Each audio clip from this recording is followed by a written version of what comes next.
Alright, hello and welcome back, everyone. Today we are going to continue to look through the book that I wrote kind of early pandemic in 2020, which is on the subject of agency. If you wanted to see the VODs are on my Ideas channel, as well as currently, I think the VOD might still be up on Twitch, but VODs go away after a week there, but there will be a VOD of the previous chapter, as well as all the other chapters on my Ideas channel.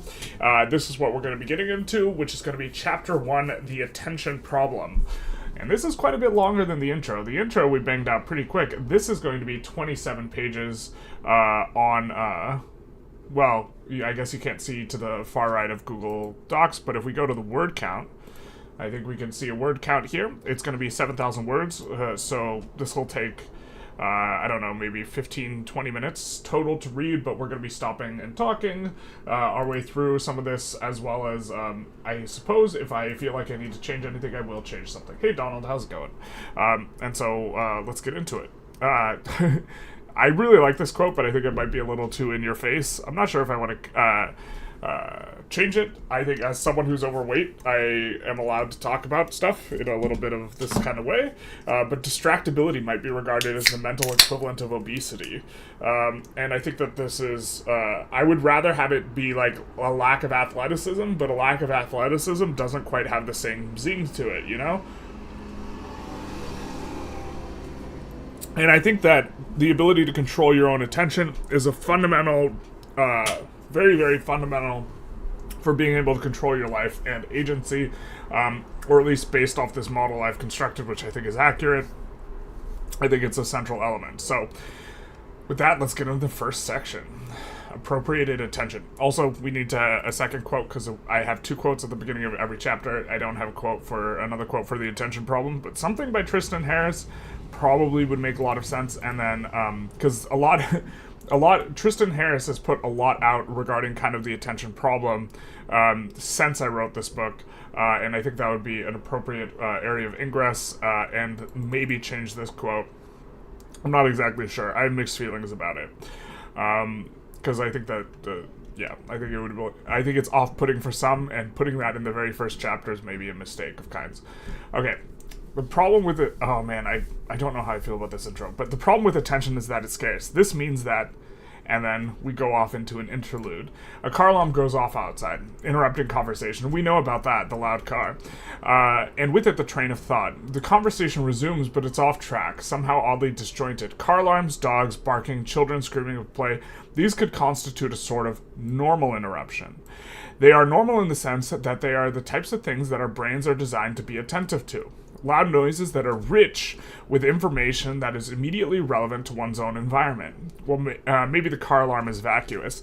It's constant crying of wolf desensitizing to any sort of real content, which is really how car alarms are. Car alarms don't even do remotely what they're supposed to do. Like, someone has to be, like, literally looking like they're hyperjacking a car while the car alarm's going off for it to be, like, a thing. But, like, no one looks out their window for a car alarm.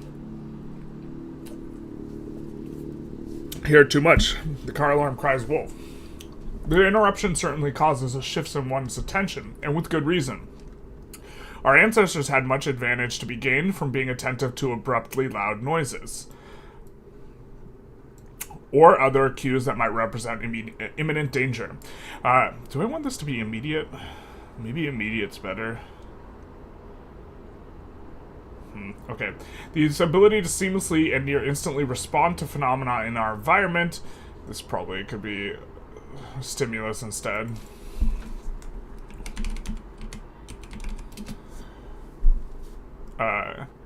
Would have allowed them to rapidly shift the frame of what was important in response to potential indicators of danger.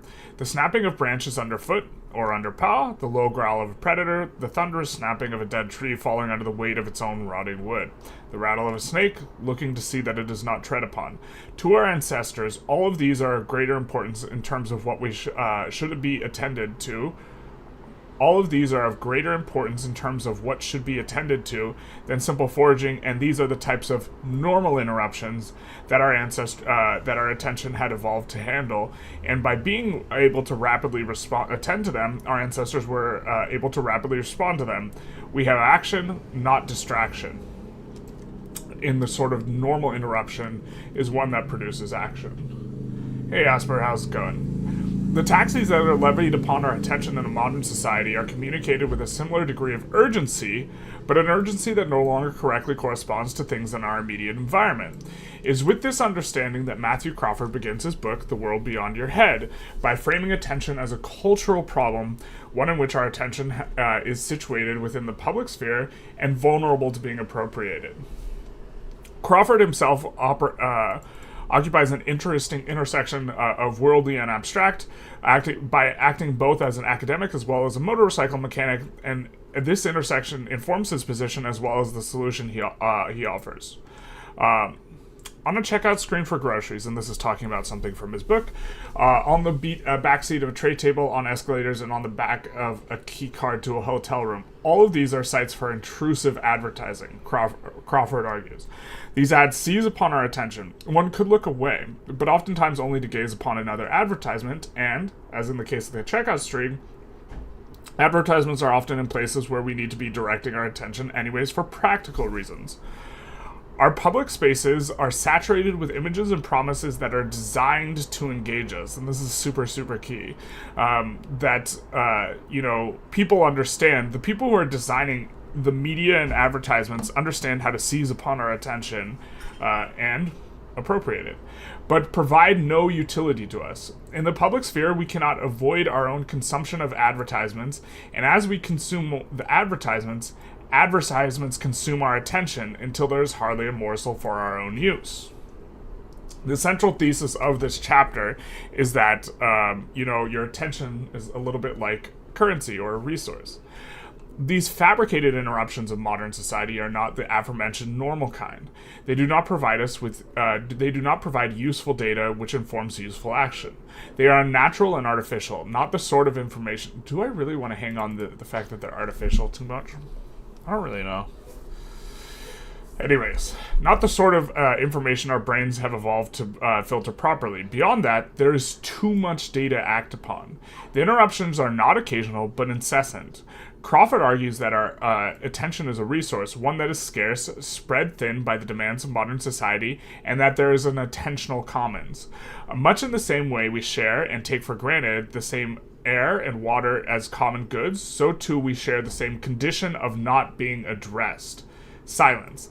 That our constantly being addressed, through our constantly being addressed, silence is being taken from us. And so, in this sense, billboards that flash, right, are taking something from you, right? They are pulling your attention as a result of, how they are designed.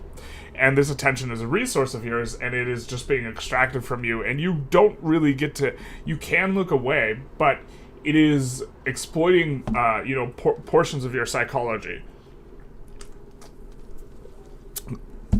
in order to do this, and you can't always be vigilant. I mean, you can, but, then you're stressed out all the time.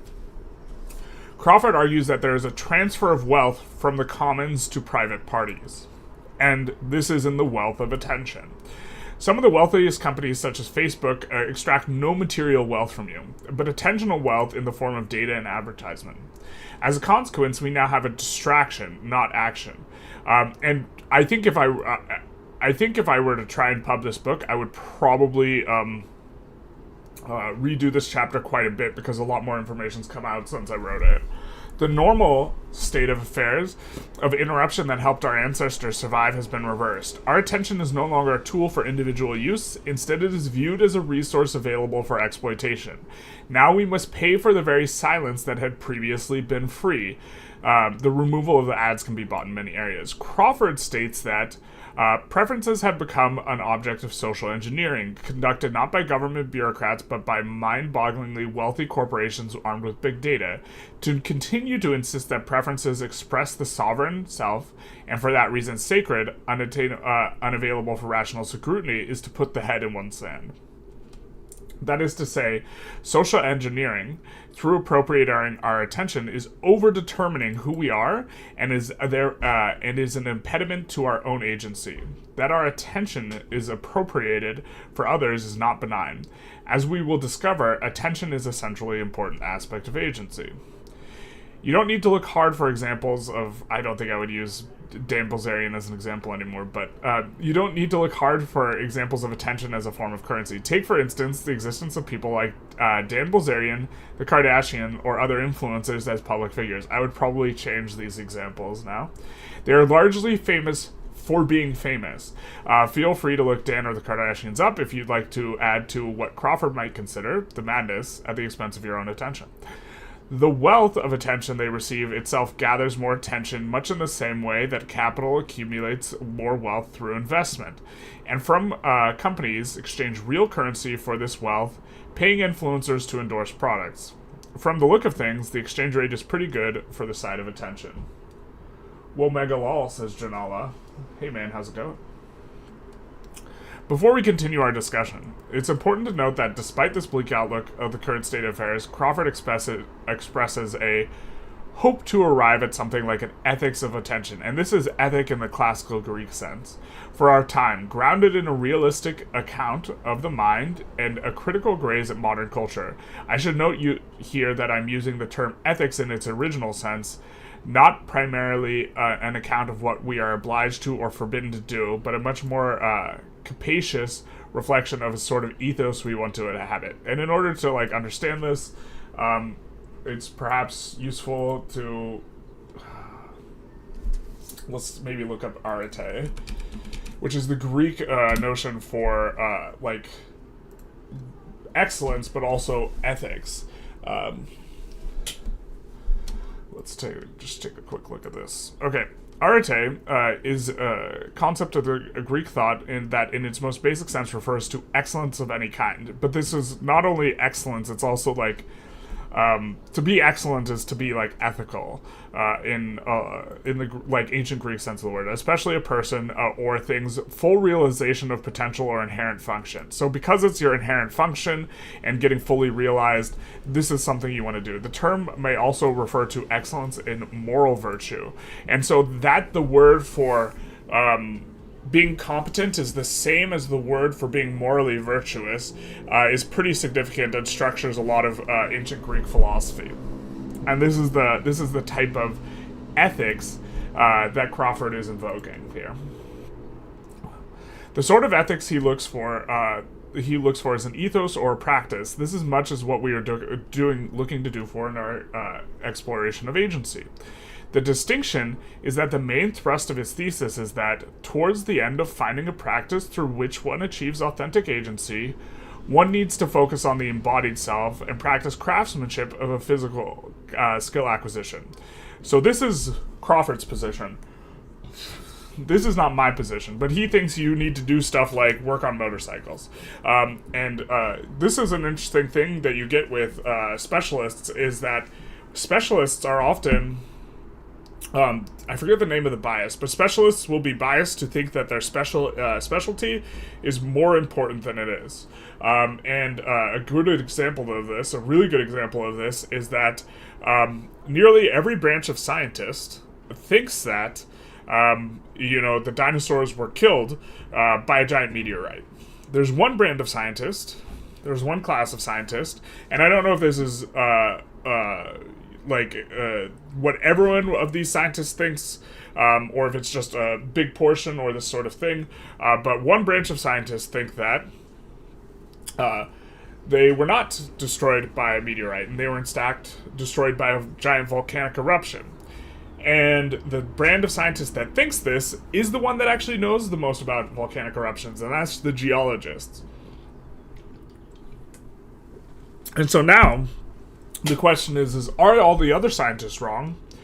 Or do geologists have a tendency to over-evaluate their own sphere? And the problem is, the rub is, and this is often the case with any sort of expert, is that the geologist is best equipped to evaluate whether or not it was a volcanic eruption that killed, the dinosaurs. And this is not something I know abundant about, because I don't really care what killed the dinosaurs. But, for example... with COVID, you get stuff like the people who understand disease and its spread are going to overvalue, right, relative to other experts in other areas, interventions or the importance of the importance of their own sphere. And so that's why, like, one of the problems is someone who you would really need to do, the type of expert you would really need to get in order to, like, properly evaluate and give prescriptions for what should be done is someone who's, like, an expert in two things or multiple things, like an epidemiologist and an economist would be really, really useful, or would have been really, really useful in the early period of COVID to, like, think about both the economic and, the disease factors. Anyways.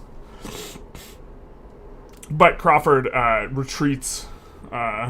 Retreats is perhaps a bit strong in terms of me giving him a hard time. But he thinks that physical craftsmanship is what's required to reorient oneself and reclaim your attention. Instead, our focus will be on attention itself, looking at it as both a practice as well as a resource to be invested, not appropriated. We want a craftsmanship of attending where the intended end product is mental fortitude.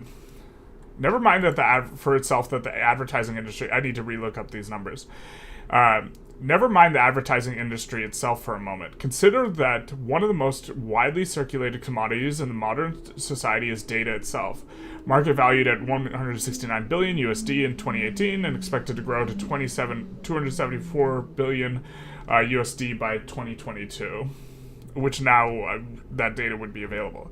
Data that is largely useless in a material sense, and instead its value is almost entirely in giving advertising companies hints at what you'll pay attention to. This information is used to ensure that the ads you'll receive are the ones that are the most intrusive to your attention, and this is really key. The ads that you are receiving are curated specifically for you, so that they are most likely to interrupt, like, your normal day-to-day things and get you to change your behavior. The most intrusive to your attention and the most likely to lead to your actions in terms of purchasing a product, not just with your dollars, but also with your attention. Corporations aren't evil. They do what the economic structure impels them to. Seek value wherever it can be found or be crushed by competitors who are more aggressive in their search for value. That they are seeking out attention of individuals should be telling, though. Only things of value are opportunistically appropriated. It's time for a paradigm shift to one where attention is viewed through the metaphor of being seen as a currency. It increasingly acts as a medium of exchange in modern times anyways. Watch an ad in exchange for content, influencers being paid to endorse products outside the traditional advertisement, etc. We shouldn't be so willing to simply give our attention away. The point is that the same care one approaches finances should be used to approach attention. Giving all your attention away or failing to invest it wisely can spell disaster for your agency and your future. One of the few things, only things that are of value are appropriated. Our attention is of value, and it's important to recognize why. Attention is the seat of our agency, as we will discover later when we take a look at neuroscience. And so this is, I guess that's the first section, right? Which, for those of you who have come in since then, was titled Appropriating Attention. So that is sort of Crawford's model of attention being appropriated. And I think that we're going to continue with Crawford, and then we're going to look at another model that's kind of a little bit opposed to it. But if anyone has any questions, feel free to put them in the comments. I am reading the comments as well. But also, there's only about 4 of you in here, which is to be expected. A little bit of screaming into the void, but do want to stream on the other channel a bit. Okay. So, engagement versus value. And I think this is really important. I think that since I've written this, Tristan Harris's book, or not his book, his show, or his documentary, The Social Dilemma, is really good at highlighting this, but it's that companies are not incentivized to provide you with value. They're incentivized to engage you, which is a different thing. And just being glued to the screen is the point at which they extract the most value from you, not when they provide you with the most enjoyment. So let's get into that. One of the most important distinctions we can make is the difference between engagement and value. Just because something grasps at our attention doesn't mean that it's worth attending to. Our attentional instincts betray us. We no longer live in an environment that even remotely resembles that which we evolved in. Trees in the horizon have been replaced by pavement and digital screens. The types of things that grasp our primordial attention are no longer useful in the same way in this evolutionary foreign environment.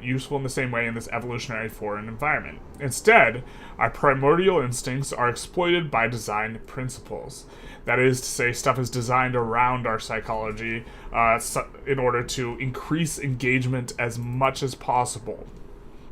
When we peel back layers of overt claims of a purpose to provide a useful service, what we reveal in underneath intention is something that's rather macabre. Is that sentence poorly worded? When we peel back the layers of overt claims of purpose to provide a useful service, what we reveal in underlying intention is something rather macabre. We're going to highlight this sentence because I think it's poorly worded. The intentions of the companies that design the media-rich world we inhabit is informed of the companies are informed by the financial. The void screams back. Exactly. The void does scream back. Hey, 412 ASD, how's it going? The intentions of the companies that design the media-rich world we inhabit are informed by financial incentives that motivate them. The revenue source of most digital media is advertisement. The more time we spend on a platform, the more advertisements we're exposed to. And so it's just about getting people glued as long as possible. Because of the way products monetize advertisement through engagement, companies are incentivized not to provide us with something useful or something that makes us happy. They are incentivized to provide us with something that is maximally engaging. In its most extreme form, engagement becomes addiction. Gambling addiction is especially interesting, and so some of the people who study attention study this, and Crawford talks about it, because it's not a physical addiction. In his book, Crawford goes at great lengths talking about gambling addiction, largely citing another book, but I don't know if we cite it here, and how machines suck us in and engage us with an illusory sense of engagement. It's not the thrill of winning that propels many addicts who fully recognize... Is there a autocorrect? Oh, how do we spell addicts? Oh. I think it's 2 Ds.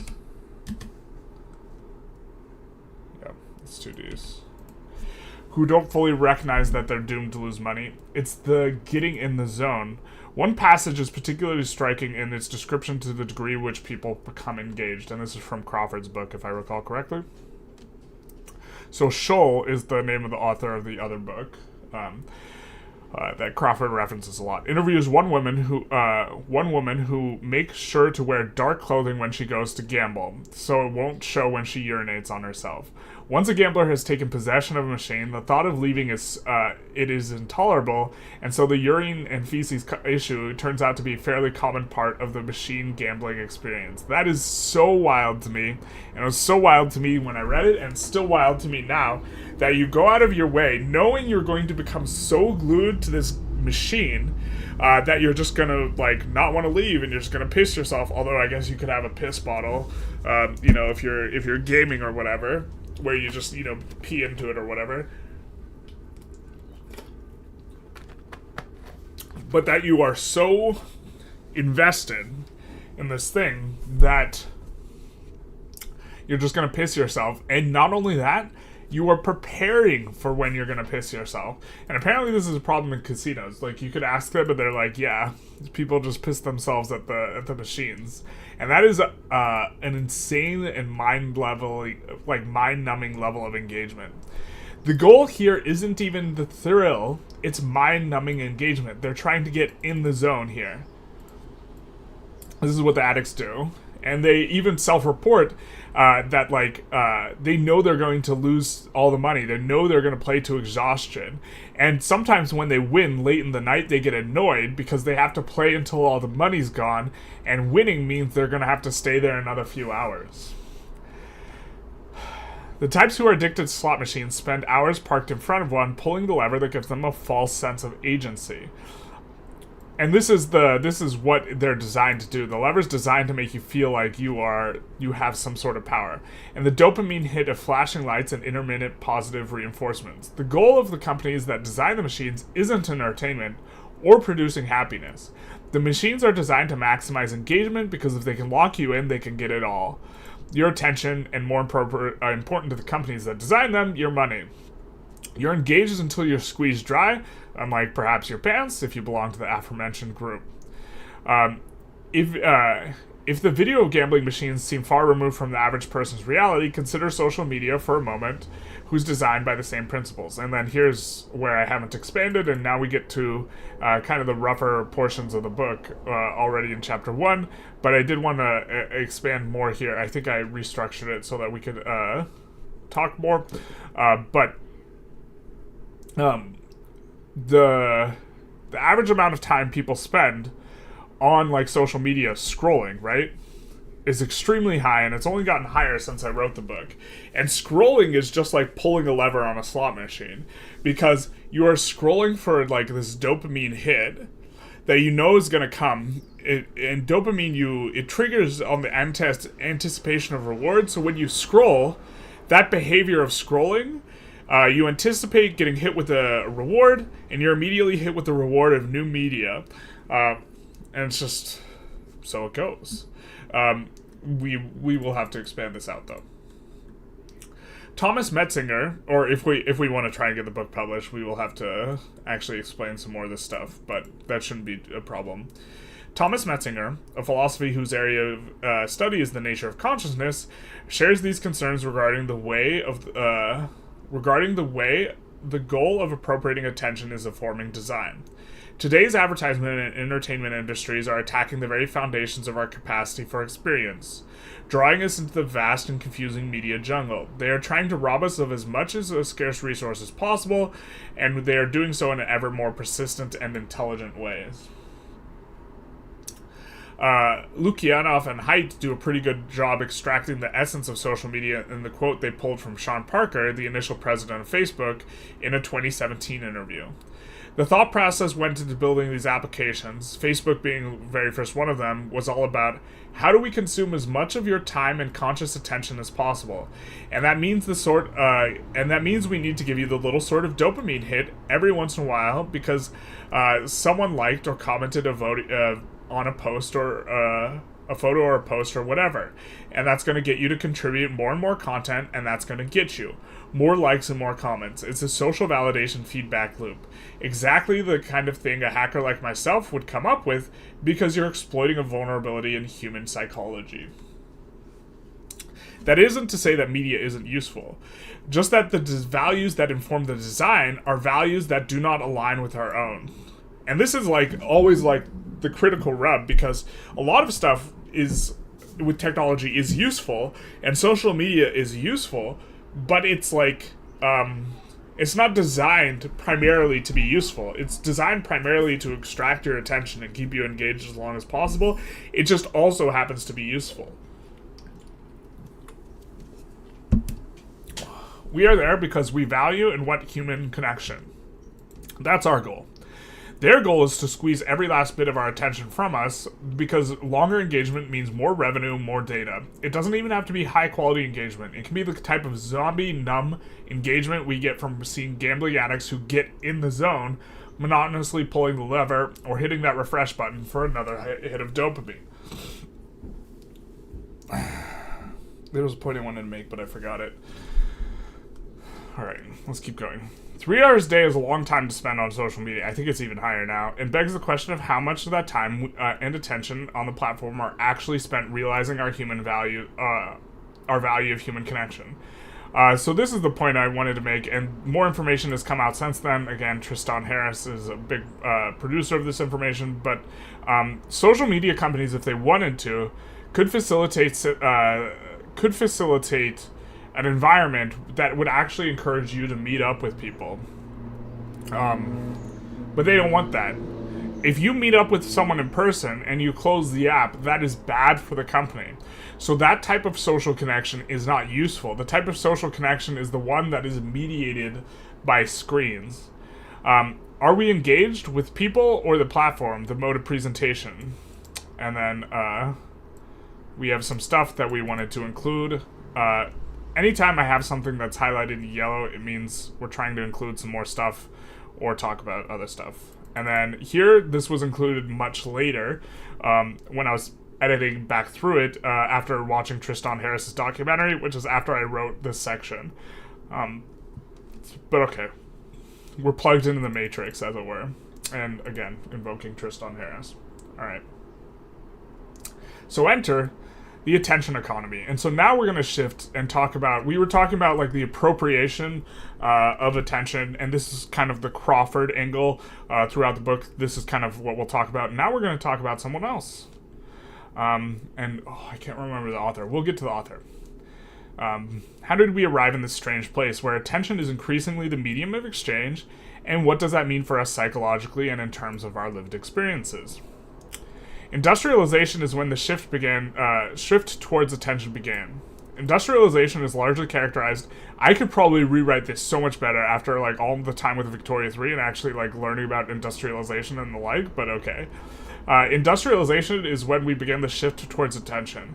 Industrialization is largely characterized by factory production, machines and humans brought together in central locations, specializing so as to increase efficiency.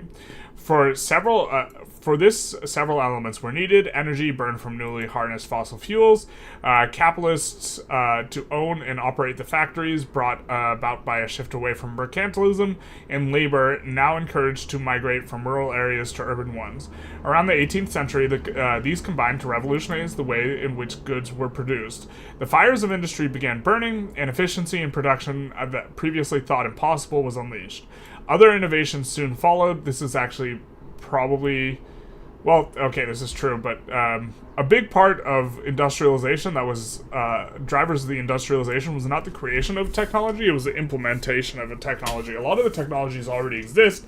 There just wasn't a financial incentive to implement them because there wasn't a large consumer class.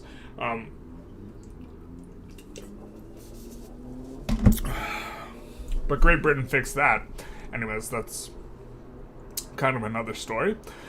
Other innovations soon followed: interchangeable parts, the assembly line, and each innovation brought greater productivity. We have entered the industrial economy, but with an explosion of productivity, what was one to produce? Asper says, coming back to the game theory perspective, I feel like the stresses/dangers from any considered opportunity could be touched upon. How does the individual get maximum benefit from any possibility? Always includes weighing the possible/perceived negatives. For example, the inshitification of the internet, pushing people away from some of these popular social networks, even though they might otherwise continue to use them. Twitter being owned by Elon, etc.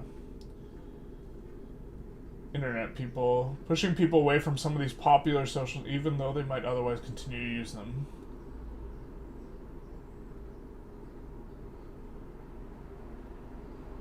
You feel like stresses/dangers from any considered opportunity. I mean, you brought up some interesting ideas, but Asper, but what's the main point? Coming from a game theory perspective, you know what I really need to do is I really need to get unified chat up here in the right for this. That way people can see what I'm talking about, especially in the VOD, especially on the YouTube, because you're on the Twitch. But Asper writes, coming from a game theory perspective, I feel the stresses/dangers from any considered opportunity could be touched on. How does the individual get maximum benefit from any possibility? Always includes weighing the possible/perceived negatives. For example, the inshitification of the internet, pushing people away from some of these popular social networks, even though they might otherwise continue to use them, Twitter being owned by Elon, etc. Are you saying that it's positive that he got Twitter because it made less people use it? I've read recently that the valuation of Twitter fell by 75% since he acquired it, although that's probably not an entirely fair statistic because it was overvalued when he bought it, which he knew, and and so did Twitter, but like, that's, yeah.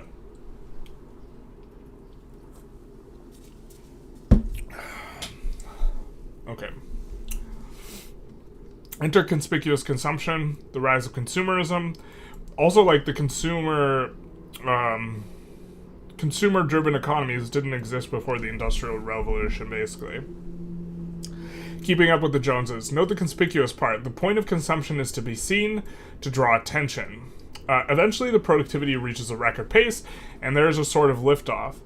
A separation from the emphasis on physical production, both in terms of inputs and outputs itself.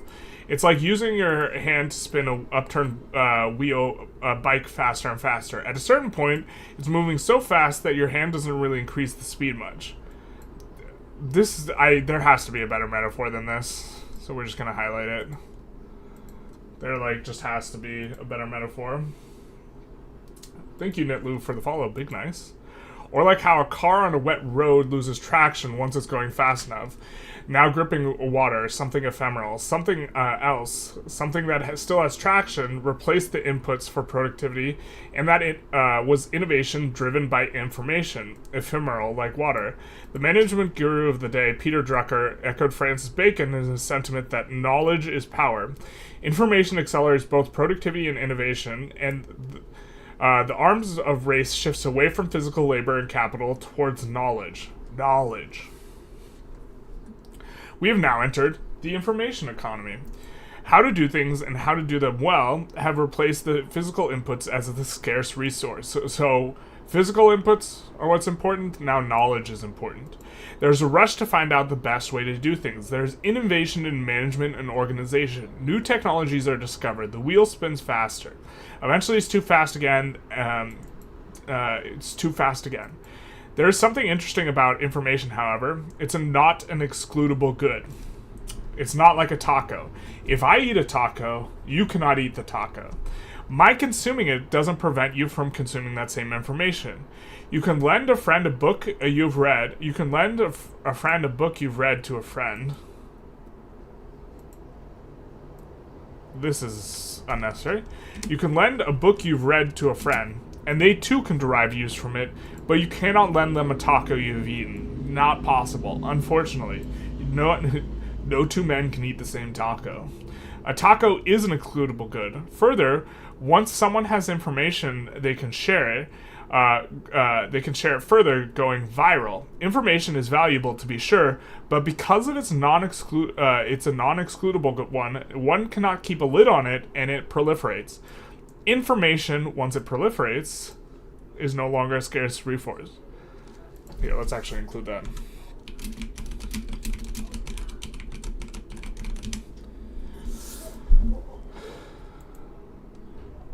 Information, once it is proliferating, is no longer a scarce resource. One can find out how to do nearly anything for free on YouTube by paying the expense of attention, and if it's no longer the scarce resource that is bottlenecking increasing in productivity, then we need to look around for something else we can provide traction for our tires. And it's with this in mind that we're going to talk about Lanham, but a bunch of people are commenting. Knowledge, says Donald Peterson, basically. The taco theory, says trusted Chilean writer. Truly, there's nothing I love more than talking about tacos as an example of an excludable good, because it's the perfect excludable good. I don't care what anyone says. If I eat the taco, you can't eat the taco. Perfect. What's up, you guys? Or trusted Chilean writer. Donald's been in here a bit. Knowledge. That, like, full sends me every time. Ty Lopez. Like, should we show the clip?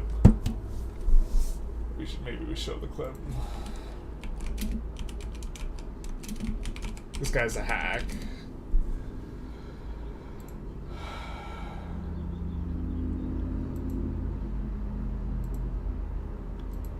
here in my Alright, so this is the advertisement that everyone and their mother, like, saw. You know, in the early 2000s or the early 2010s. garage. Just bought this new Lamborghini here. It's fun to drive up here in the Hollywood Hills. But you know what I like a lot more than materialistic things?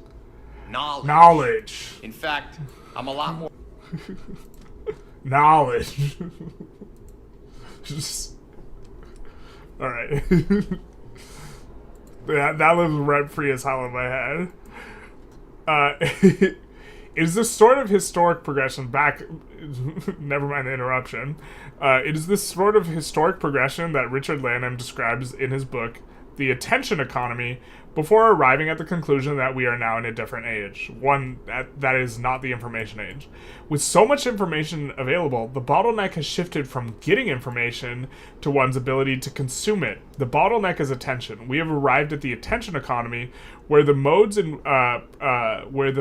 products and ideas are presented of us become extreme importance. The modes in which products and ideas are presented becomes of extreme importance. In a sea of noise, to be able to communicate in a clean and dry way is to not be heard. Lanham writes, but clean information is not the destiny of mankind.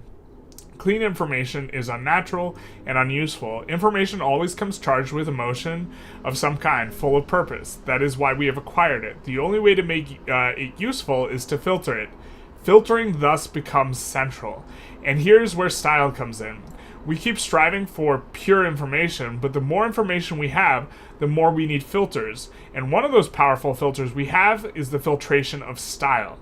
And so the way in which information is presented becomes centrally important. So another paradox, the utopia of perfect information brings with it the return of the stylistic filtration of as it has been traditionally called in the Western sense, rhetoric.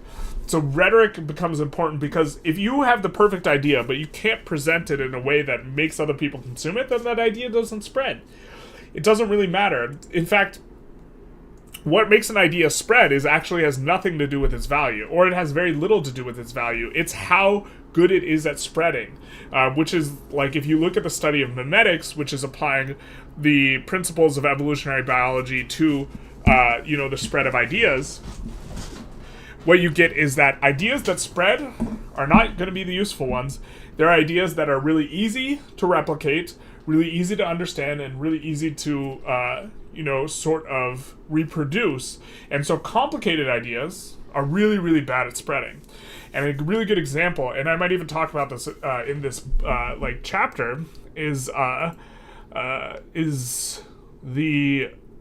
so every Halloween, it feels like, although it's been a little bit less recently, it seems like there is an advertisement of, it feels like there's an advertisement for razor blades and candy. And this is the classic, parents, check your kids' candy, there's razor blades in them, this type of thing. And I have looked specifically for any instance of there being razor blades in a candy, and I've been completely unable to find it. Any instance of a razor blade being in a candy. But this idea is really good at spreading because it invokes several things that are really make an idea really loud car outside, make an idea really particularly good for spreading, which is that razor blades in the candy, it invokes a sense of danger towards children. This makes it seem immediately and very important. It's a very simple idea. A razor blade is in the candy. It's not like, hey, that candy has too many calories, your kid's gonna get fat. It's that, I guess in a sense there is a razor blade in the candy, right? It's a very immediate and this sort of stuff, and it's also one that you can really, really easily reproduce. Hey, do you check your kids, candy for razor blades? People put razor blades in the candy. You can communicate that idea very, very, very quickly. You can also communicate it without messing it up. It's not a complicated idea. And so an idea like that is really, really good at spreading, even though there's no basis. I've not been able to find a single instance of there being a razor blade in candy on a Halloween candy. Now, I've found razor blades in child sandboxes, which I think is where the the wives' tale comes from. And if anyone has an example of a razor blade in the candy, please send it to me. But I've not been able to find it, and I look every Halloween. Hey Mauer G, how's it going? Big loud car. People want to stay using these social networks like Twitter, but Big Corp wants to make it painful. I'm saying Elon and other corporations want these possible perceived stresses, dangers to be normalized to lower and overall expectations for their products. Instead of actually improving the sites and the flow of information on them, they collectively damage the market of social networks as a whole to sell less information for more ad money. Well, I think that the danger is really good way to keep people engaged. Danger is a narrative that is really good for spreading ideas. Ideas that are so generic and touch some inner feelings are the ones that spread really fast. Exactly. The spreadability of ideas it's not a direct correlation with how good the idea is. You know, a lot of ideas are also profoundly, like, unsexy. About how to improve your life, for example. And so, like, a lot of the hustle coin that gets on the social media companies, you don't see people, like, being like, you should take a multivitamin. Taking a multivitamin is not sexy. And also, taking a multivitamin is generally not effective. But when it's effective, it's huge. And it's generally not effective because if you're not deficient in a vitamin or mineral, it's really not going to do anything. But if you are deficient and you take a multivitamin and it fixes your deficiency, that's generally huge. But it's not very sexy, is it? It's not as sexy as razor blades in the apples. Okay.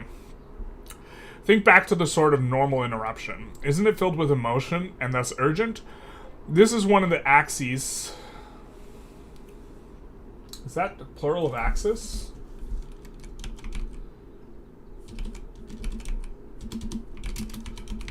We're gonna look up. It is plural of axis. Okay. This is one of the axes upon the attention economy works. It manufactures urgency, and that urgency is synthetic. And that urgency is synthetic doesn't mean it isn't real in some sense, but in another sense, it's a different sort of real. It's rhetoric. The products of attention economy aren't physical products. They're presentations. Speaking of urgency, how are we to feel about the new state of affairs? Is this problematic, or is this just the new soup we're swimming in? There's a parable or story about a frog, how they jump into boiling water if put inside, but if you put them in a pot of cool water and slowly turn the heat up, they'll allow themselves to be cooked alive. They'll jump out, yeah, okay. Are we just frogs in the attention soup with the temperature slowly being turned up as our attention, resource, is slowly appropriated? Let's actually put a footnote. Well, I think I mentioned this later, but the frog parable is not even actually true. It just makes for a good story. If you slowly turn up the heat, the frog will jump out. Like, that's how that actually works. Maybe the situation isn't that dire. Lanham's focus is much less on the individual whose attention is being moved, and instead upon the things moving the attention. As a teacher of style, Richard Lanham, and literature, he self-identifies as a teacher of rhetoric. Rhetoric has some negative connotation, invoking Plato's dialogues where Socrates uses logic, logos, to beat the sophists' arguments that were based on clever rhetorical wordplay, ethos. Rhetoric is the process through which ideas are conveyed in a pleasing or convincing manner, independent of logic. In other words, rhetoric is a play for attention. So do we play the game, or do we take the ball and go home? Can we engage in rhetoric to ourselves, reclaiming our attention? And this is kind of an important question for the book. Lanham talks of postmodern art, whose expression is subversive. Take, for example, Marcel Duchamp's ready-made art when he placed a urinal on display at an art gallery. When displayed as an art piece, the urinal is no longer a urinal as such. Using it as if it were would be objectionable, or perhaps a further instance of performative art. What is interesting is the shift of attention. You recognize it as a urinal, but with the expectation of an art. Your attention is shifted from the physicality of the urinal back onto your attention itself. And so the point of it's like an art experience where it forces you to rethink about or think about your what art is by the urinal being on the wall. And this is Duchamp's intention, I think. Warhol was a troll. Warhol was just like, it's just a can of soup, bro. The white porcelain becomes a reflexive surface and the true artistic object comes into view. That is you, the viewer. You cannot appreciate the urinal because it's mundane, but you can appreciate the attention experience it transports you on as you oscillate between experiencing it as a simple object, a urinal, and an expression of something else. That something else being contingent upon you. The urinal itself is not art, nor is there art without it. It is the mode of presentation that is significant for the urinal, because by being in an art gallery, it captures our attention. Excuse me. This oscillation between looking at an object, attending to it, and attending to our attention itself is reminiscent of the figure ground optical illusion, where looking at one conceals the other and vice versa. In figure number blank, you see either the lamp or the two faces, but not both simultaneously. And here's the optical illusion. It's either two faces on the left and the right, or it's a lamp, but not both at the same time. Lanham argues that this is a shift to the attention economy that makes artistic experience like this possible, stating that when design is so big that the cover of Time did a couple of years ago, the figure-ground relationship between the stuff and the fluff threatens... when design is so big that it makes the cover of Time as it did a couple of years ago, the figure-ground relationship between stuff and fluff threatens to reverse itself. Design becoming the figure, stuff coming into the background. Maybe I could explain that a little bit better in this paragraph. A little bit more. But the idea is that when we're in the attention economy, stuff's the only thing that matters, and it's in the foreground. And presentation is in the background. But when there's so much information that we can't attend to all of it, then design comes into the foreground, and the stuff itself, because it can be presented so many ways, and it is presented so many ways, fades into the background. A good example he uses is typefaces. And in here I want to have examples of typefaces, but I don't. Typefaces both serve a direct function to convey words and allow for some other meanings to be layered on top of them in ways that typeset grasps our attention. Steve Jobs had a background interest in calligraphy. You can see this sort of fluff first type of thing he carried in the way he led Apple to be a powerhouse brand. And then I needed to find a source. Steve Jobs insisting that interfaces had typefaces, although he definitely didn't do this. What mattered was the mode of presentation for Apple products, not the stuff, i.e. the hardware of the system, although Apple products clearly had some interface advantages as well. Both with calligraphy and typefaces, the notion of text as a pure medium for communicating words is subverted. When you are reading the meaning of the words through a typeface, you are looking through it, and you see the words. And the best way of articulating this is it's like looking through a pair of glasses, right? When you look through the glasses, you're looking through them, right? And you this is like the glasses are like a typeface, right? You're looking through them at the words, and you see the words, right? And what you're focused on is on the words, but the glasses color if they're sunglasses, color the words themselves, and they change the appearance of the words. When you're reading the meaning of the words in the typeface, you look through it and see the words, but you can also look at, not through the typeface, noticing the presentation. So you can take the glasses off, you can look at them, and you can see how they're coloring your perspective. But you can still read that presentation, so one is left with a heady experience of oscillating, much like with Duchamp's urinal example, between looking at and through the words. The style and presentation matter because they have meaning. To the degree that the stuff is pushed into the background, fluff is pedestalized in the foreground. And then I wanted an example of typography, but I don't have one currently. The urinal is in an art gallery with other art pieces, though, which is the whole point, to associate the art in sight with the apparent bathroom fixture in the open. Yes. Ironic that you use italics in that sentence about looking through the typeface. Yes. Ironic and intentional. But like there's much better examples in typography as well. You could also like an example of typography that no one ever thinks about, or people don't think about, that no one thinks about is the inclusion of spaces is a typographical thing. The words are all there if you take out all the spaces, but if you take out all the spaces, man, reading is real freaking hard. And if you make the spaces bigger, reading also gets hard. And so, I mean, like, if we just eliminate all these, the words are still there. But they get much harder to read.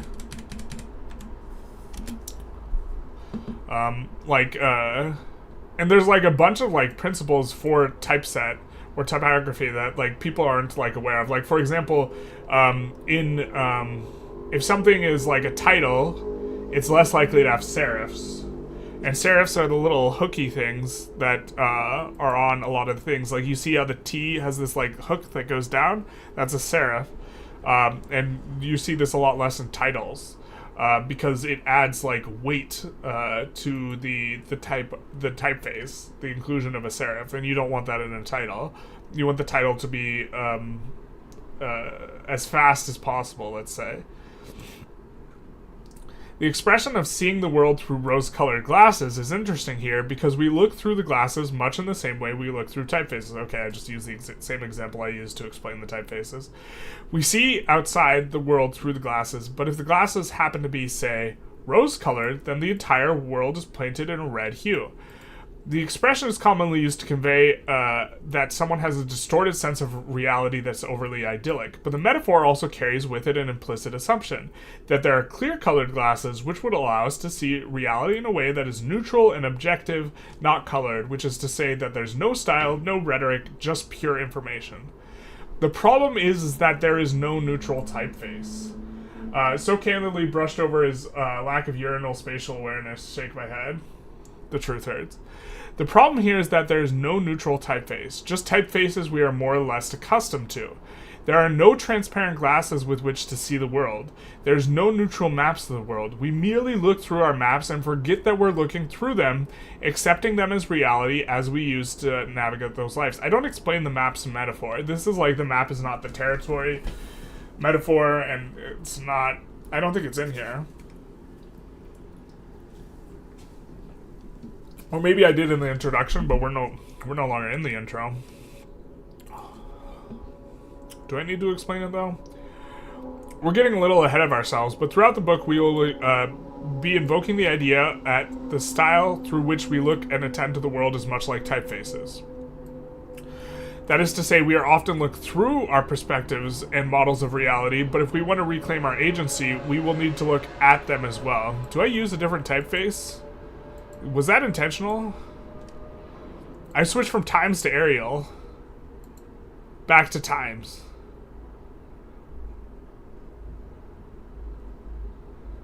That has to be intentional, right?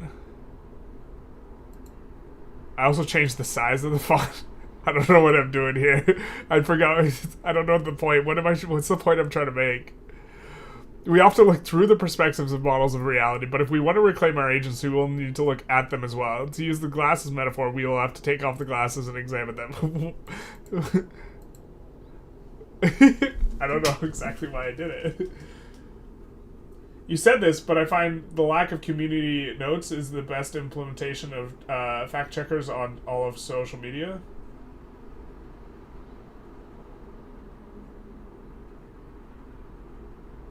At Doke's response, I'm assuming you're talking about Asper's discussion of Twitter with that one. Which, yeah, I'm not prepared for a huge... Well, I generally have a dislike of Musk. A large part of it is I think he's overrated, and he's not as smart as people think he is. And I've thought this for years. But now the liberals like just dislike him for more expansive reasons than that. But for a long time, I thought it was really overrated. But anyway, yeah, I figured. But also, like, I don't have a strong opinion on Twitter before Musk versus Twitter under Musk, because I don't have that much information on it. I'm not a Twitter user, so my commentary on that's probably not worth too much. Lanham further shows this idea of oscillating between looking at a subject and through the mode of presentation in a performative way. The way he writes what could most easily be described as the Barbie chapter, which, by the way, now that we have the Barbie movie, is like more within the cultural milieu. In essence, the chapter is an exposition, but he does most of the chapter in the form of a dialogue, not the standard form of expression, at least in this century, where Barbie talks herself talks with others in a mock talk show. That this is an exposition is pushed into the background, partially concealed by the unfolding dialogue. And then I'm going to have a quote of that in here somewhere, but one of the problems is I don't want to make too long of quotes, but like, in order to get the full feeling of the dialogue and ideas being presented, it needed to be a really long quote, and I was really struggling to find one that I particularly liked, if I recall correctly, but there's no quote here. They talk about how Barbie was a brand created by Mattel, but in some sense it was also created by those who consume the products through the ways in which they use her. The sense of ownership of the idea of Barbie is ambiguous. In the chapter, Barbie discusses her agency, her rights, her objectification, and her sexualization. This is a performance. Barbie is a doll. But by presenting her via a dialogue as a person with a viewpoint, Lanham pushes the fluff of the mode of presentation into the forefront of attention, and in doing so forces your attention back onto itself. A large portion of the substance of the chapter was not what was communicated, but how it was communicated. To not be heard is to be invisible. In the attention economy, to fail to stylize one's presentation is effectively to have it be erased. The court case between Mattel and the band Aqua over the song Barbie Girl could have been explained in a dry exposition and no one would have read it. It would have just been another drop in the sea of information that is trying to slosh through the narrow funnels of human attention. Presentation matters. Knowing that, how should we approach this new and possibly heating soup we're swimming in? And the answer is style and practice. How can you say that? He anticipated the corporate space race before any other billionaire? He only workable private rocket? We would have to unpack for a while why I think Musk is overrated. I'm not saying I think he's dumber than the average person. I'm saying I think that he is not like some sort of crazy savant. I think that he has a lot of other people do the stuff that requires actual difficulty. Right? I think that a big part of why he is successful is not because he is some sort of brilliant guy, although I think he's smarter than average, but rather because he had a ton of money to start with, and connections and this sort of stuff. I also think the project of going to Mars is stupid, at least at this point. And I think that it's just... Musk is with the amount of time he spends on social media and all these other types of stuff, there's full stop no way that he is involved heavily in the engineering of the products that he produces. And so what exactly is it, where exactly is the site of Musk's brilliance? Is if I were to give anything to Musk, it would be that he is willing to take risks. And I think that's the most significant thing. And that, getting into the car stuff was a bit of a risk. Getting into the space stuff was a bit of a risk. By the way, the company spelled Mattel? Okay. That makes sense. Thank you.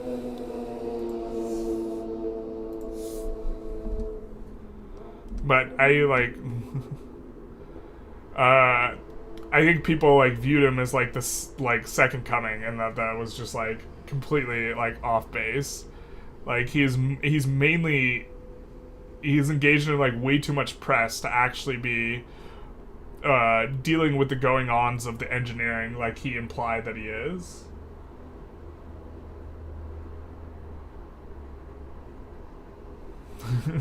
In Elon, we believe, not me.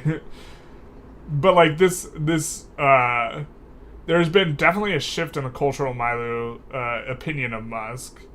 One thing I don't like about Musk, though, is that he appears to be on the Russia side of things in the Russia-Ukraine conflict war.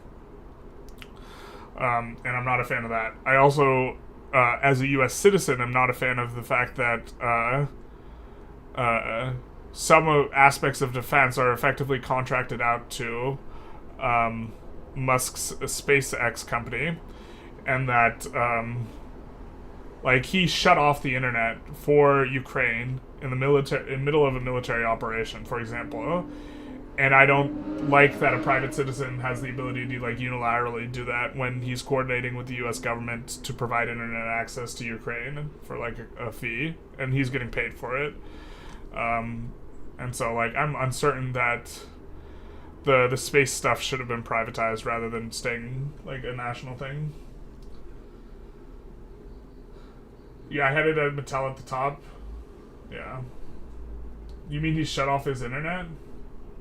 He shut off Ukraine's in the middle of a military operation, their ability to communicate.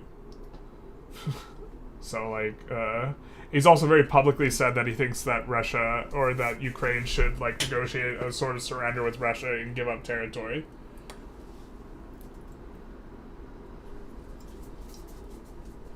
That's a primary thrust upon where I don't like him politically.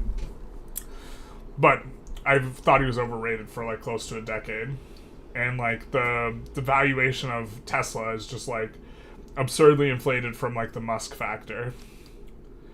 Or at least it was like 5-6 years ago when I paid attention to that sort of thing. And now I don't know if it's inflated or not. I don't really know. Alright. Style and practice. In the ancient Greeks, that should be capitalized, huh? In the ancient Greeks states, citizens, or city-states should probably be hyphenated, huh?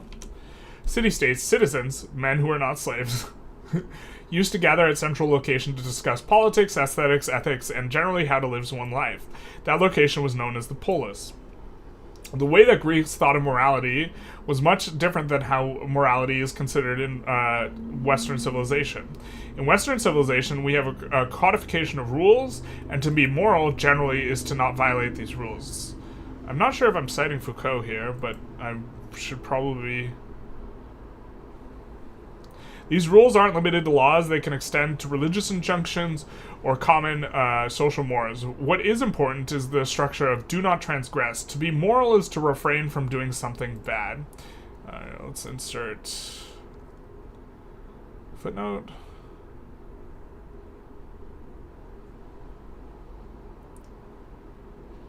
I forget which... I used to know all the freaking hotkeys for everything. I don't.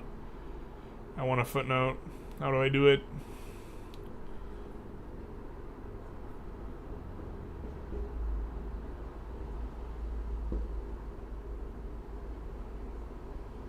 Image table drawing, horizontal lines, footnote.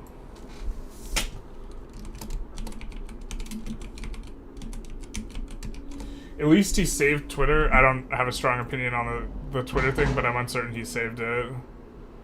I thought that he engaged in a lot of like questionable censorship that was not as free speechy as he was espousing on Twitter when he first took control of it. Censoring people that like the guy who like reported where his plane is. That's public information, and he just banned him off Twitter.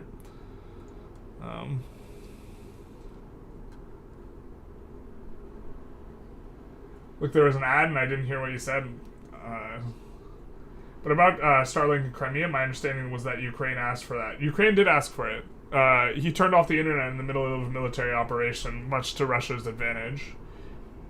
And I think that private citizens should not... And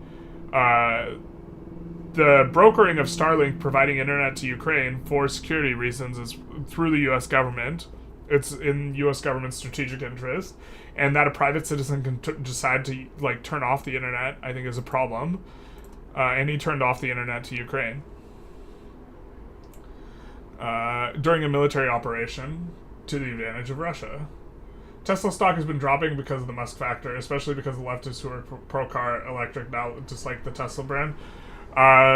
Is it? It still might not be in a line. The thing about it, initially, or like 5 or 6 years ago, it was like more than double what it should be in terms of valuation on Tesla stock.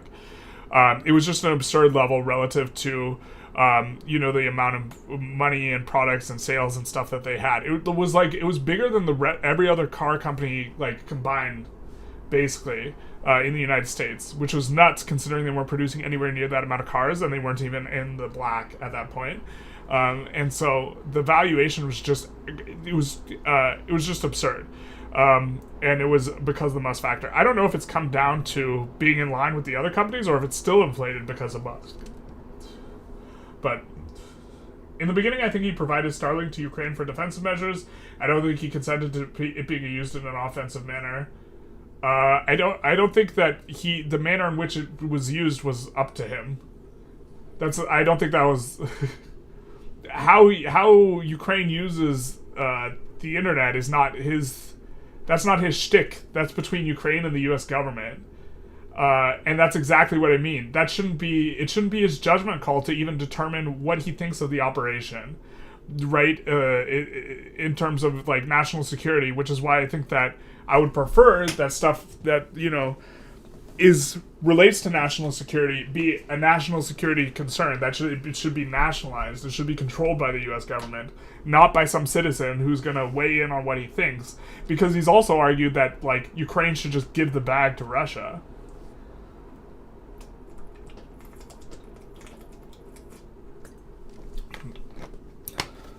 Missing closed parentheses. Thank you. Do you want these proofreading notes? Proofreading notes are great. I'm pretty sure Tesla stock's so volatile because people overvalued it and want to invest in Musk. Yeah, this is exactly my point. I tried to tell my friends that it was stupid to buy it because if Musk got caught like in some sort of crazy ass scandal, like it would just crater the stock. So you have to watch it super close.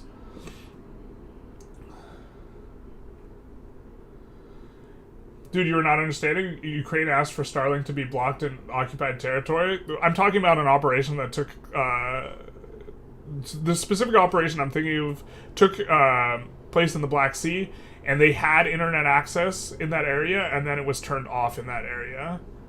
And I believe Musk even commented on it, that he turned it off because he thought it would escalate the nature of the conflict between Russia and Ukraine. And I don't think he gets to make that call. Like, yeah. But he built that particular infrastructure, aka Starlink. Yeah, but Starlink, it was being paid for by the U.S. government to give to Ukraine, right? So I would prefer that the U.S. government just make the infrastructure and pay for a space program. I'm saying that the space program shouldn't be privatized. Elon's cartel, like control over various industries, stifles innovations in these fields, but benefits the owners. It's hard for me to speak to that, but the agency that is the topic of this paper could address the recent emergence of normalized bad behaviors by large tech companies. I think that the behaviors are not only normalized, they're like, if there's one thing I want, politically, it's money to get out of politics. I think that the companies have lobbied so that they are not subjected to like either antitrust efforts or any sort of regulation that protects consumers. The lack of human, and you know what, the one thing that gets through in the United States, the one thing that gets through super easy is the TikTok ban type thing, which of course it gets through because it doesn't benefit the US or it benefits the US companies. Like the one social media like thing that gets through is the TikTok ban. And it's just indicative of the larger, not that I'm saying TikTok doesn't have like security concerns regarding like its ownership by the Chinese government. I'm not trying to say that it's not a subject of concern, but the one thing that can get through, in terms of, is like one thing that benefits the U.S. companies. The lack of human review and ban procedures, rampant financial fraud, in the form of crypto scams, and the worst one, mobile game ads. The amount of ads using ass and tits to sell fake games is insane. I don't see that many, like... I guess I'm not on Twitter, so... Is there a SpaceX attaché in Ukraine to know when to turn it on and off?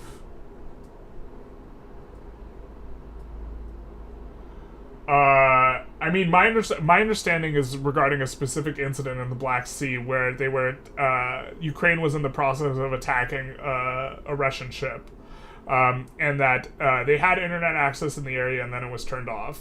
And if my recollection is correct, which I think it is, Musk commented on it, and he said that he turned it off because he didn't want to escalate the conflict, and that's not his call. Like, so you're saying that the U.S. government has leased Starlink and provided it to Ukraine for a particular operation? I don't think it was for a particular operation. I think they were trying to provide it to Ukraine.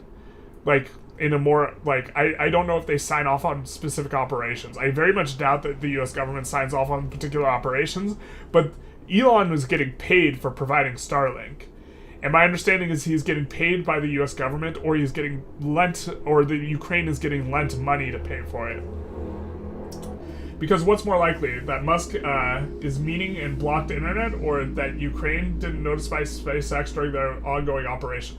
They had internet in a particular area, and then it was cut off, and then Musk, if my recollection is correct, commented on him not wanting to escalate.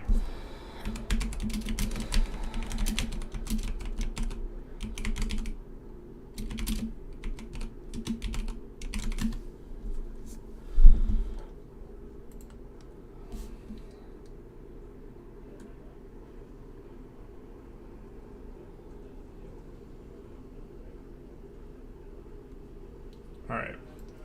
I don't know how accurate this article is, but we're just going to take a quick look through it. But Starlink was not provided directly by Elon to Ukraine. Elon wasn't just giving Starlink to Ukraine. Okay, on September 7th, 2023, this actually might not be the incident I'm thinking of, but major U.S. news outlets, including CNN and the Washington Post, reported that SpaceX, Elon Musk had personally ordered access to the company's Starlink satellite internet service turned down or shut down in Russian-occupied Crimea to disrupt a planned Ukrainian military attack here. The incident took place in 2022. Okay, that's about the timeline I'm aware of.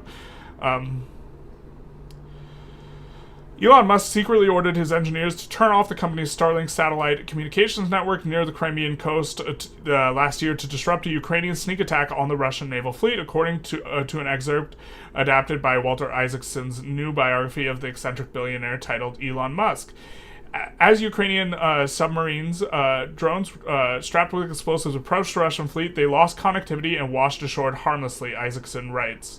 Musk's decision, which left Ukrainian officials begging him to turn satellites back on, was driven by an acute fear that Russia would respond to a Ukrainian attack on Crimea with nuclear weapons, a fear driven home by Musk's conversation with senior Russian officials. So, like, that Musk is the one making this judgment after conversing with Russian officials is what I have a problem with. And it's driven by it's driven by a concern that it's going to escalate the conflict in 2022. What's the in 2020? Yeah, what's about? Okay, Musk's. Yeah, you were probably responding to me talking about 2023 here. Yeah, okay. According to Isaacson, whose new book is set to be released in Suman Schuster, etc., SpaceX cut off the Starlink satellite's internet service to Ukrainian submarine drones just last year as they were launching an attack on the Russian Black Sea fleet, according to a new biography of SpaceX founder Elon Musk. So he's even said that he cut it off. The details of the previously reported incident underscore how dependent the U.S. government has become on a company that has once had to fight in court to become part of the Washington establishment. So this is the problem to me. The government, right, is providing something through an intermediary that's just going to decide to shut it off sometime after having a conversation with a Russian official, right? The Musk isn't the guy who's supposed to make this evaluation, right? I don't want my national security decisions to be being made by a private citizen who doesn't have a background in national security and has no accountability to to like voters in any sort of way, or no accountability to elected officials. Like, this is what I'm talking about. We're on a tangent now, but the details of the armed submarine drones were poised to attack the Russian fleet. Instead, according to the book, the lost connectivity. Okay. These reports were based on a published excerpt from the then soon-to-be-released book about Musk by Walter Isaacson. Isaacson, who said he was communicating with Musk in real time as the Crimea drama unfolded, had written, throughout the evening and into the night, Musk personally took charge of the situation, allowing the use of Starlink for the attack he concluded could be a disaster for the world. I don't think this should be his call. So he secretly told his engineers to turn off coverage within 100 kilometers of the Crimean coast. However, as Musk objected to immediately, and Isaacson would soon clarify, the claim that Musk had ordered the Starlink coverage in Crimea turned off wasn't entirely accurate. Let's read more. Musk responded to allegations. Ralph Sads. To the allegations on X, formerly Twitter, in a series of messages in which he claimed the following. 1. Starlink was never activated in the region in the first place, and therefore never deactivated it. And 2. The Ukrainian government asked him to activate Starlink all the way to Sevastopol, the largest city in Crimea, and he refused to do that, avoiding escalating the conflict.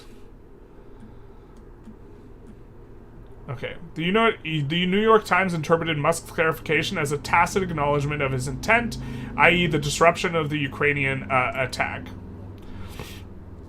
So, maybe there wasn't supposed to be internet there, and there was, and then he shut it off. Is this what this is getting at? I'm also generally going to be mistrustful of his trying to, like, backpedal. But okay, let's continue. Let's read through the article. Mr. Musk responded on his social media platform to say that he hadn't disabled the service, but rather refused to comply with an emergency request from a Ukrainian official to enable Starlink connections to Sevastopol on the occupied Crimean Peninsula. That was, in effect, an acknowledgement that he had made a decision to prevent the Ukrainian attack. Okay.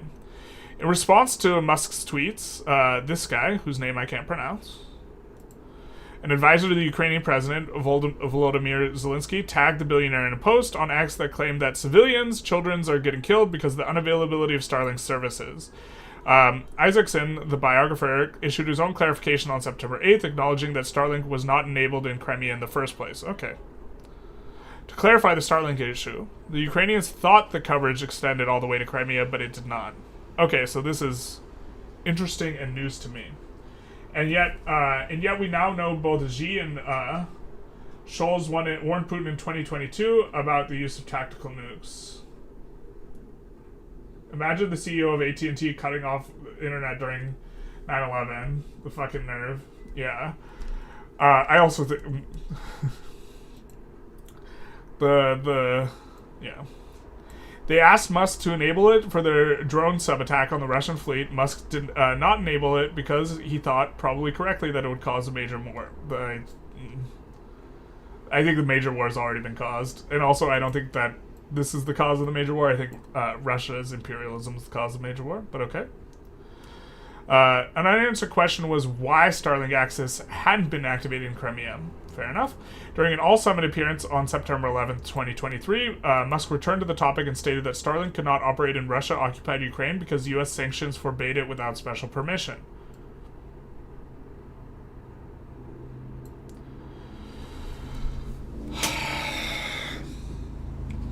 I think this is a cop-out.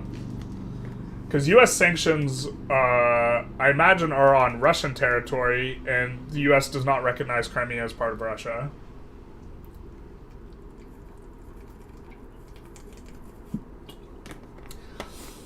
Nor does most of the international community.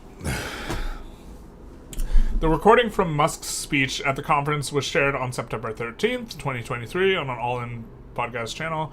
Musk was now claiming that at the time in question, Starlink access around Crimea was not turned on.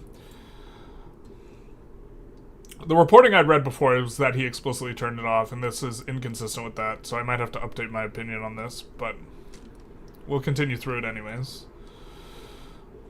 The reason was that because U.S. had imposed sanctions on Russia, SpaceX was not allowed to turn on connectivity in Crimea without explicit government approval. Crimea is not a part of Russia. Moreover, Musk said Ukraine didn't give SpaceX any advance warning or heads up. He just got urgent calls from the Ukrainian government in the middle of the night saying that they needed to turn on Starlink access in Crimea.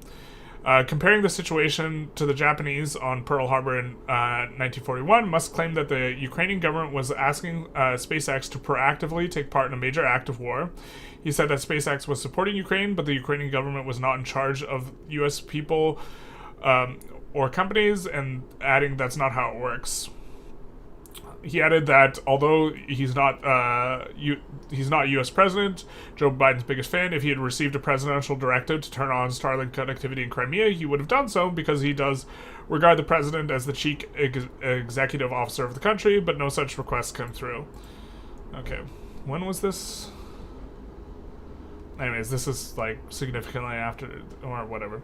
We have reached out to the U.S. Department of Treasury for confirmation that the existing U.S. sanctions would prohibit activating Starlink access in Crimea, but as of this writing, we have received no reply. All right, fair enough. That's something I'd be interested in as well, but no reply. We contacted this guy, Deputy Prime Minister for Innovation, Education, Science, Technology, and Development of Digital Information in Ukraine, and we will update this article if we receive a response. This is the description of Elon Musk by Walter Isaacson on publisher Simon & Schuster's website.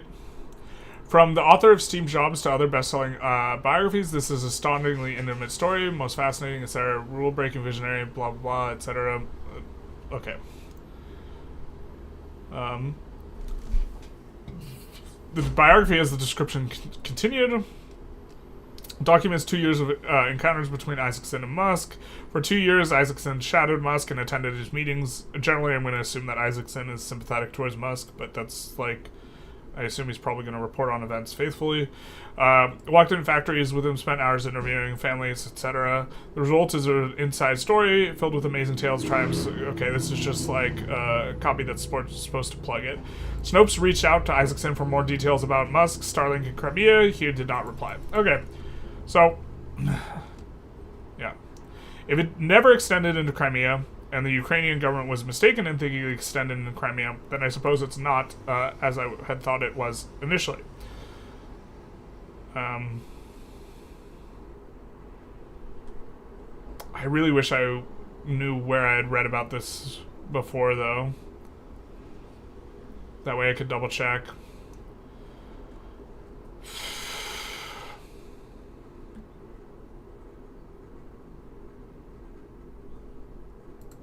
Okay. Back to the thing.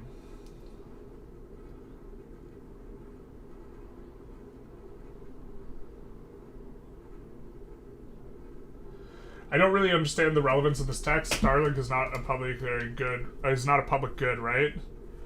Right, but the U.S. government. So this is the thing. If the U.S. government has a contract with Starlink to provide it in a particular way, then then Musk shouldn't be allowed to pull it back in particular ways. But this is also what I just read was like deeply inconsistent with how reporting I'd read on it before. So I'm like, I would now have to talk about it I would have to check for more information, right?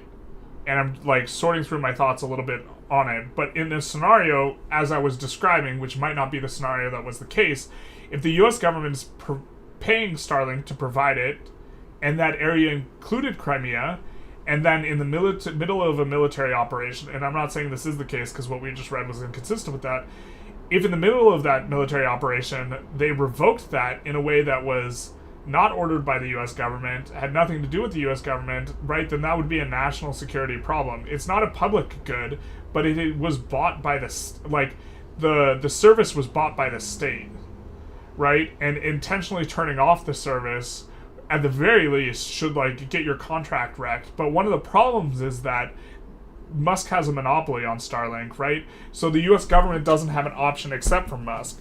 And so if Musk is a bad actor, they can't just cut off from him. And so, like, if something is so important that you need it to not fail, then it should be nationalized. But you're right, it's not a public good. But I'm saying that it should be I'm saying that if something relates to national security, then there's a good chance you don't want it to be run by a private company. Anyways, it was asked to block it in the territory. Billionaires should not actively participate in offenses. My understanding was that the U.S. government had leased it. Yeah. Well played by Musk, using the U.S.'s own terms against its ally. I also believe that Biden administration probably failed to follow through. That was also really early in the war. But Musk's initial response, which I had read, made it sound like he had decided unilaterally to withdraw the service in order to prevent the attack on the Russian fleet. And this was my impression that I had earlier. After reading this doesn't seem like this, this reporting might not be accurate, right? But if this reporting is accurate, that seems to not capture what my impression was. Or even including how Musk had responded to it, which seemed to indicate that he was trying to avoid World War III, which, again, it's not his decision. If the U.S. government has leased it and provided it to Ukraine, then Musk should not be able to turn it off. But yeah, that's basically what I'm saying. But for me, I am dislike that a private citizen is in control of something that we think is important for national defense, right?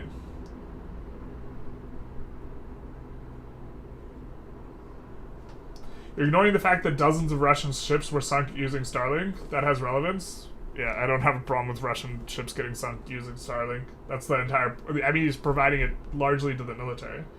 And also for, the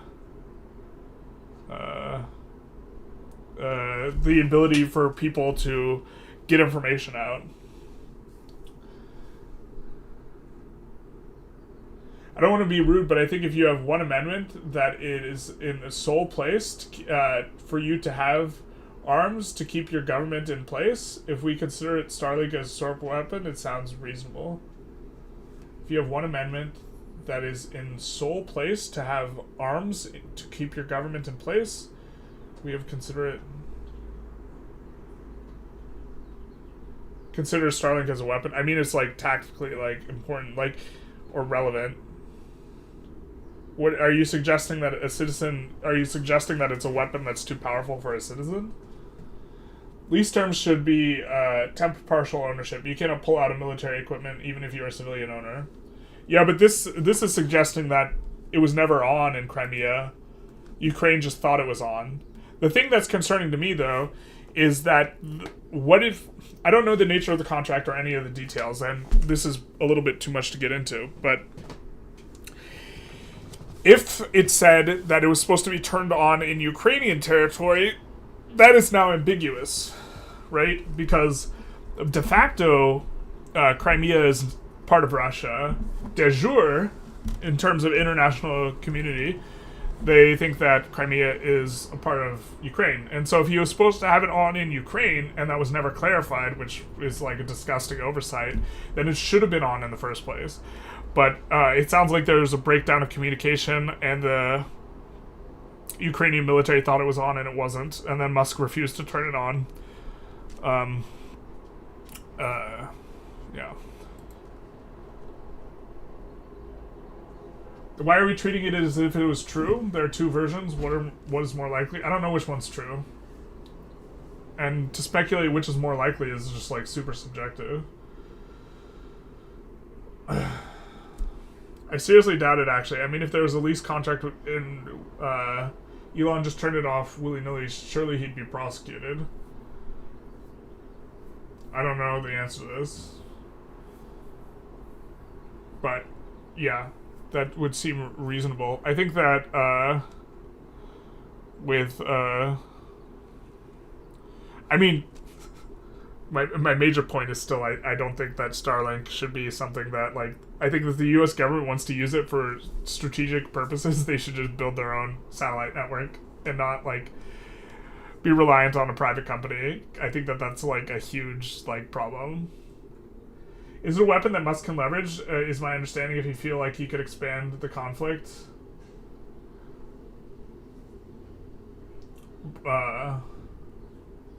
He could expand the conflict. I mean, yeah, I think Musk has leverage in that. I think I don't like that he has leverage. Also, he is by a lot of his tweets, he's clearly sympathetic towards Russia. So there's also a conflict of interest. Although this suggests that there's not necessarily wrongdoing. Although I don't know. The guy ordered a shutdown, or that Ukraine. The guy ordered the shutdown, or that Ukraine didn't warn the company U.S. attaché, specifically since there are many other operations that were done in the occupied Africa territory afterwards.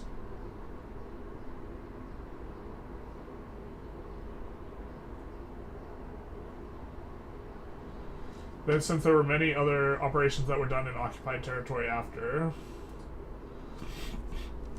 Well, like... And yeah, I mean, I know there were Black Fleet operations, specifically with drones, afterwards. So, perhaps after this incident, they clarified how the arrangement was supposed to be. Starlink isn't cheap. Right, the cost of it is like a different consideration. I don't understand what you're getting at Dukes. You can't complain of a $700 billion budget. I mean, you can.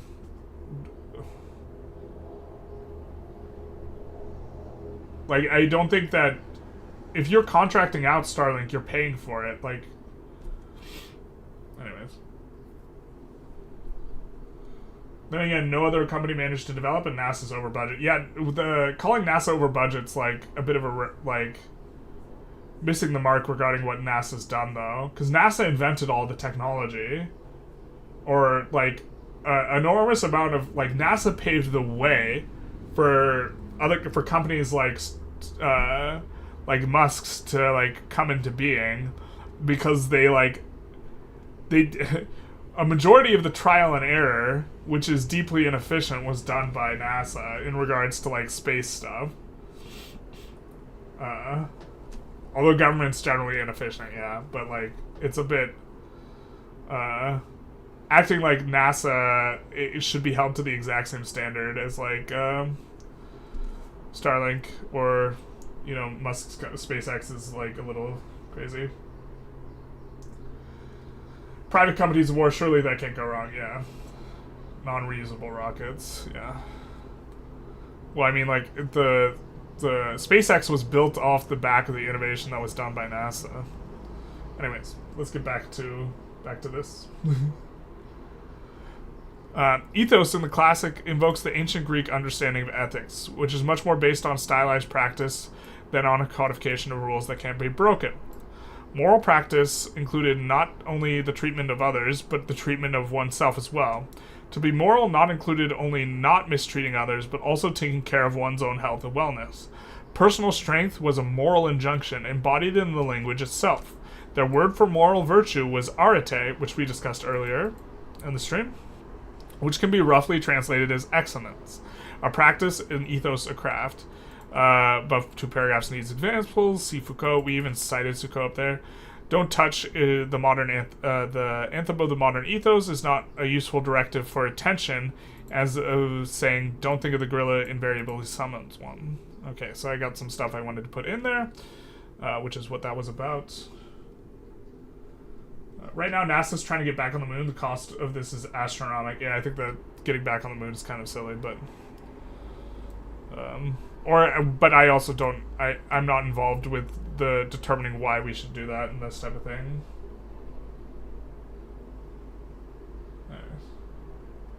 No, you're fine at Dukes. Like, if people want to talk about stuff, and like I think I don't know who brought up Musk. I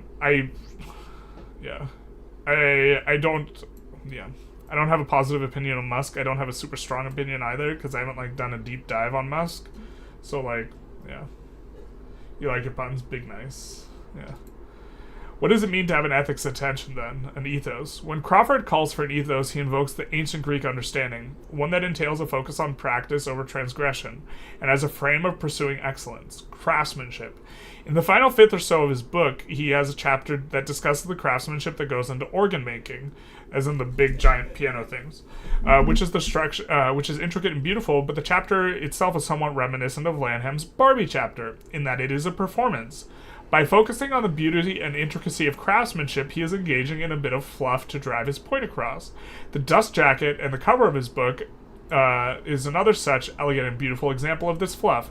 The jacket is plain, but the cover underneath is an intricate layout for an organ. I might need to include a picture for this point to make sense.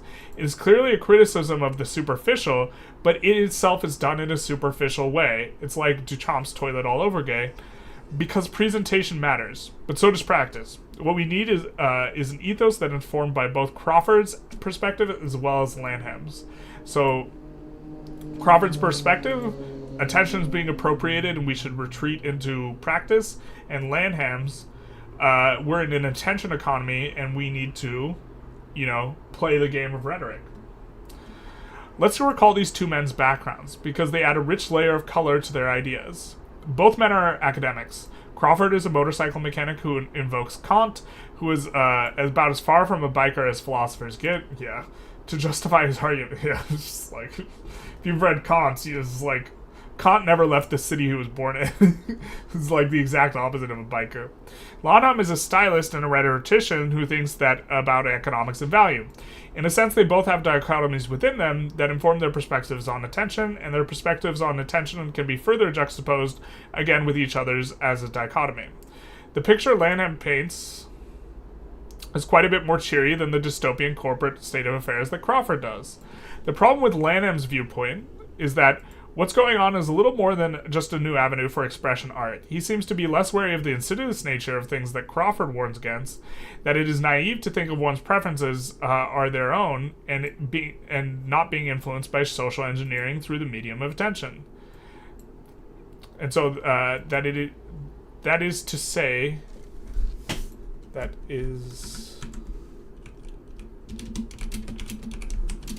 it is naive to think that one's preferences are their own and not being influenced by social engineering through the medium of attention. The point with Crawford's view is that he wants to reject the attention economy writ large, instead withdrawing to a simpler form of industriousness and physical skill and mastery. While this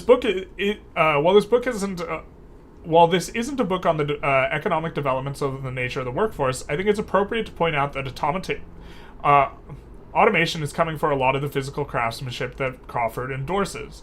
Things may very well have been better for the individual in the area of craftsmanship that predates the Industrial Revolution, but the material realities are what they are.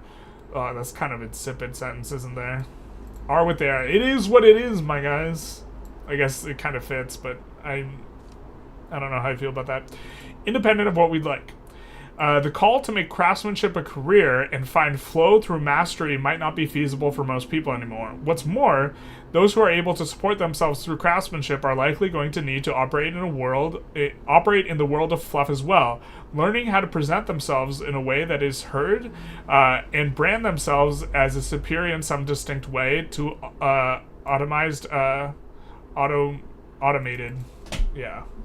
alternatives. I'm reminded of something of Nietzsche in Beyond Good and Evil. I gotta keep the Nietzsche quotes under control. Big Nietzsche fan, so I might cite him a little bit too much. It seems to me we should agree with these skeptical anti-realists.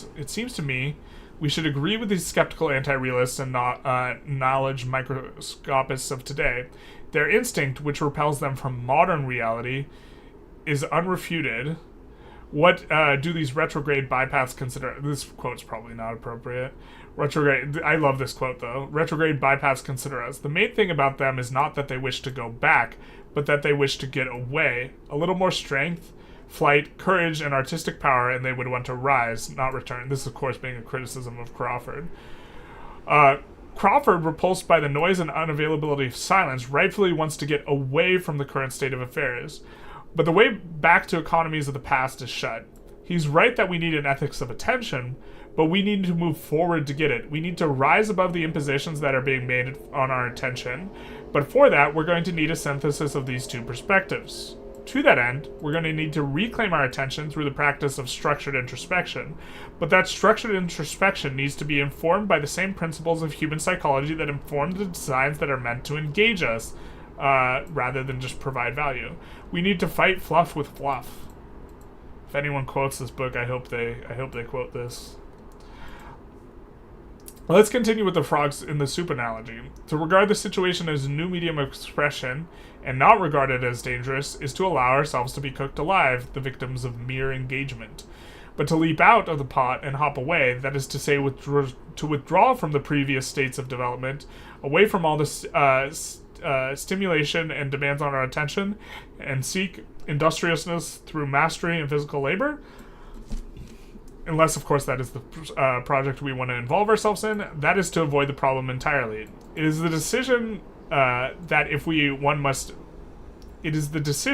one meets stiff, even unfair competition on the playground and the basketball court, that one ought to take their ball and go home. So we're not going to leave like Crawford suggests. Let me posit a third solution. Let us jump up onto the lip of the pot and perch there. It is a precarious position, to be sure. One has to take care not to fall in. Even the lip of the pot is hot, but from there we can observe and tend to the soup and eventually make use of it. That is to say, we must attend to the problem of attention, taking care to not allow ourselves to be consumed, frog soup, by it. We cannot avoid the project of attention entirely. What is this project exactly? Recall Lanham. Filtering thus becomes central. Recall that there are several external demands on your attention, and recall that the main goal of this book is producing agency, or increasing actions that in a way that are consistent with your values. So, we need a practice that allows us to better control the things that come into our attention, and to do that, we need to be intentional with the way that we present information to ourselves. Crawford has the right to call for craftsmanship, but what we need isn't a physical one. We need a craftsmanship of attention, one that is informed by the ancient Greek ethos of striving for arete, or excellence, in that domain. To that end, we're going to need rhetoric and style to communicate our ideas effectively, but we're going to be communicating the ideas to ourselves. The way in which we communicate the ideas of both values and actions for ourselves, I think this should be 2. Because we need that communication to cut through the white noise of modernity that appropriates our attention so that we can reclaim it. I've come to think that social media is a lot stronger, and that this practice of cutting through the noise is a little bit of an oversimplification of things. But I still think you do it. I just think that the problem is bigger than I thought when I wrote this. As we will find, the way that information is presented will affect the meaning of that information, and, just like typography, there is no neutral way of presenting information, only stylized ways. Hey, Donald Peterson, ribbit. Our stylization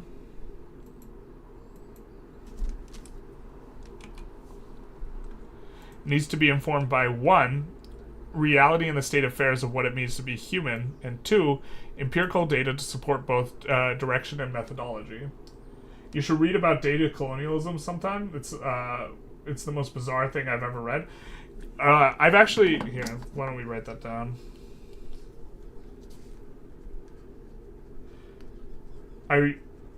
There's a book whose premise I found is super interesting, is that the West is still engaged in colonization, but the colonization is now changed, and it's like a brain drain type of colonization where all the smartest thinkers or whatever move to the West. And I haven't read the book, so I don't really know the thing, but the argument to me is very intriguing. That it's through pulling all of the most competent people to the West, there's still a hollowing out of these nations, but it's a hollowing out at the basis of personnel rather than resources.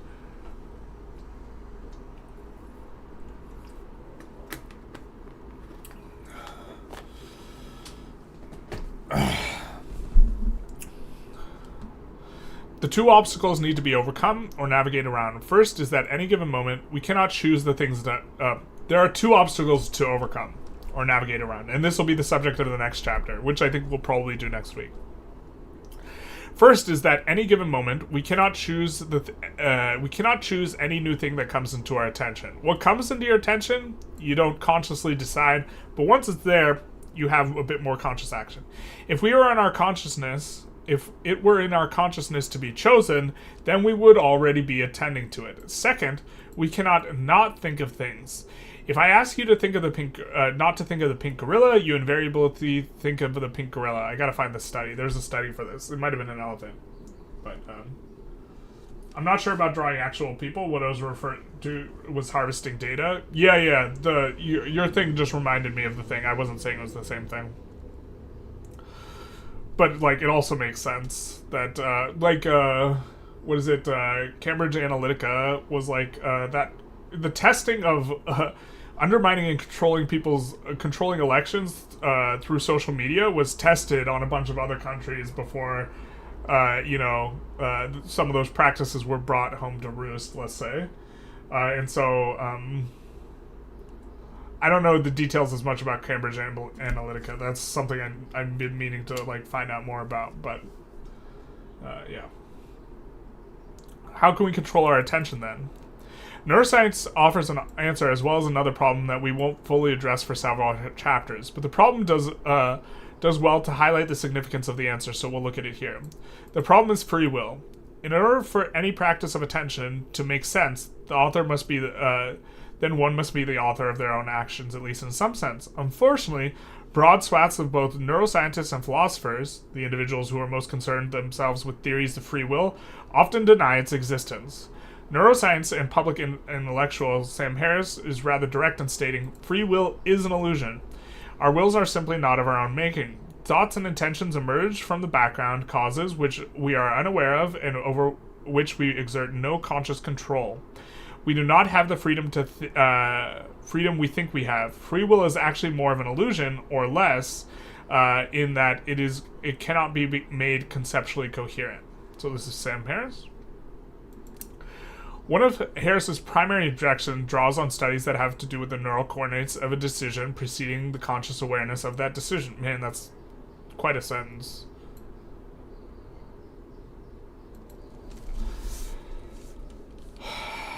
We probably need to explain neural coordinates. Nobody knows what neural coordinates means. It's probably bad.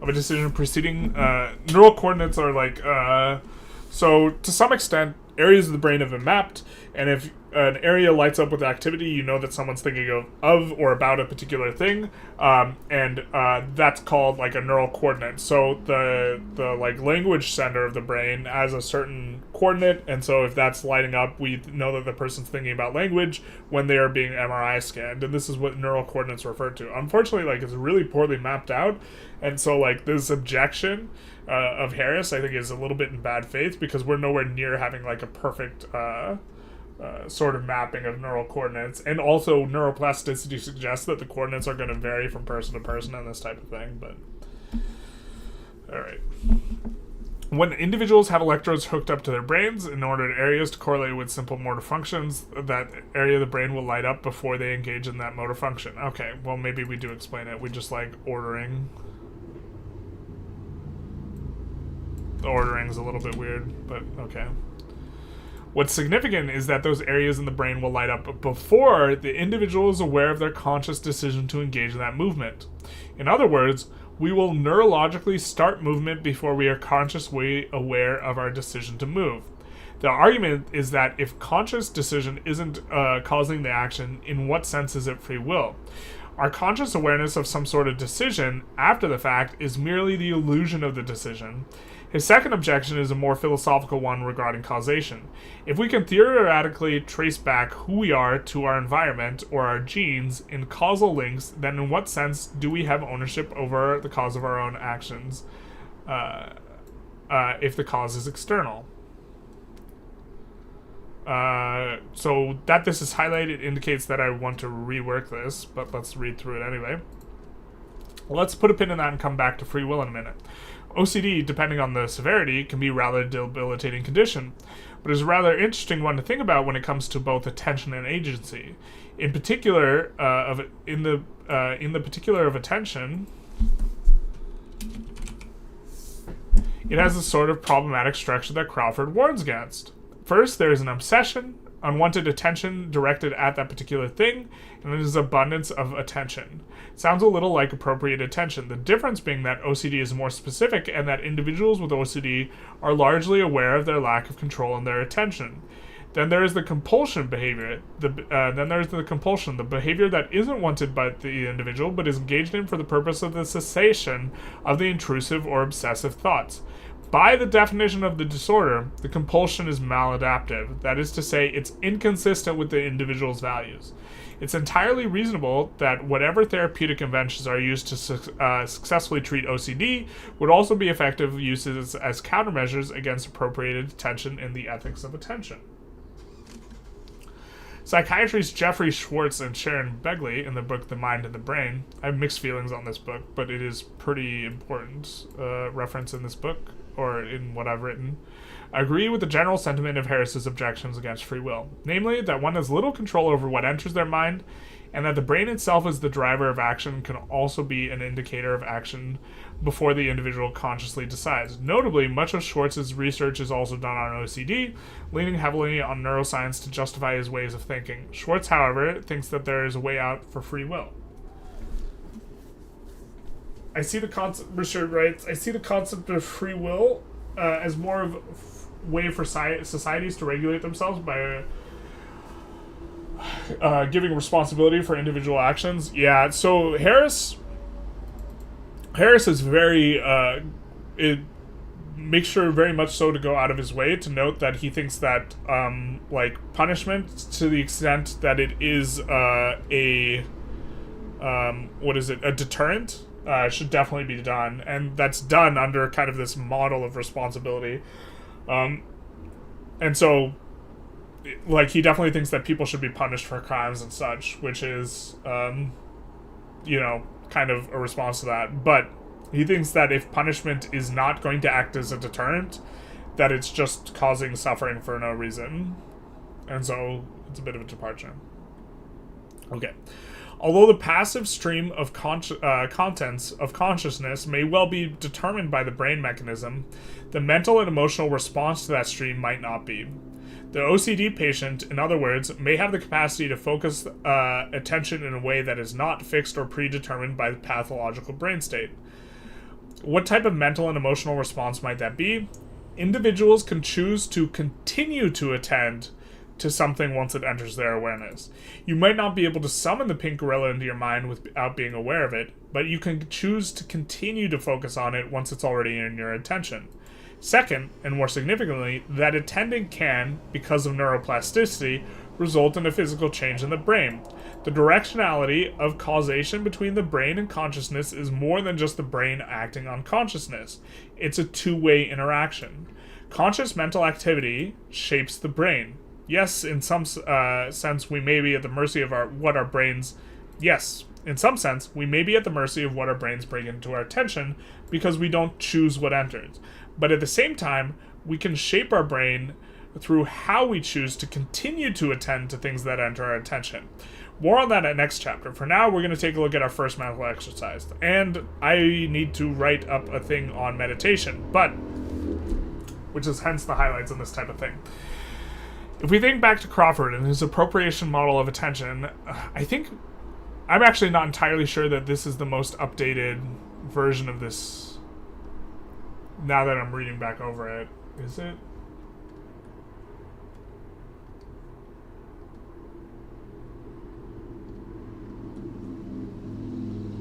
I think I have a version of this that's...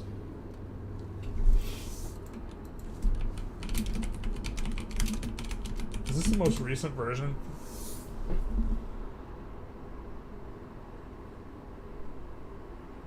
Well, now I've modified it. Son of a bizzle.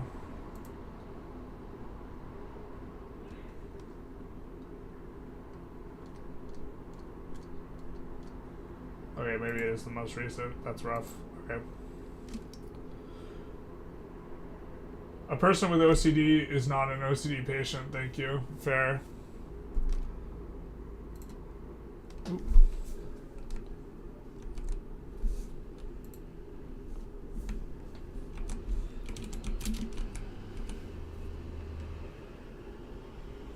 Well, that's a quote, man.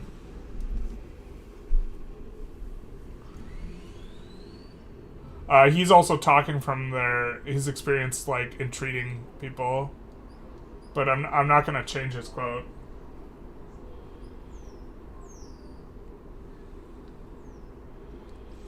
But he's talking in the specifics of for Schwartz.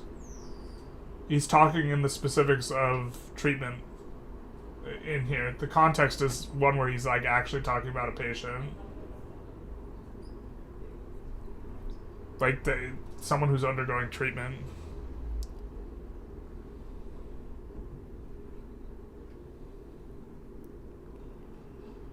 I don't know if that formulation is still considered offensive, but it's also like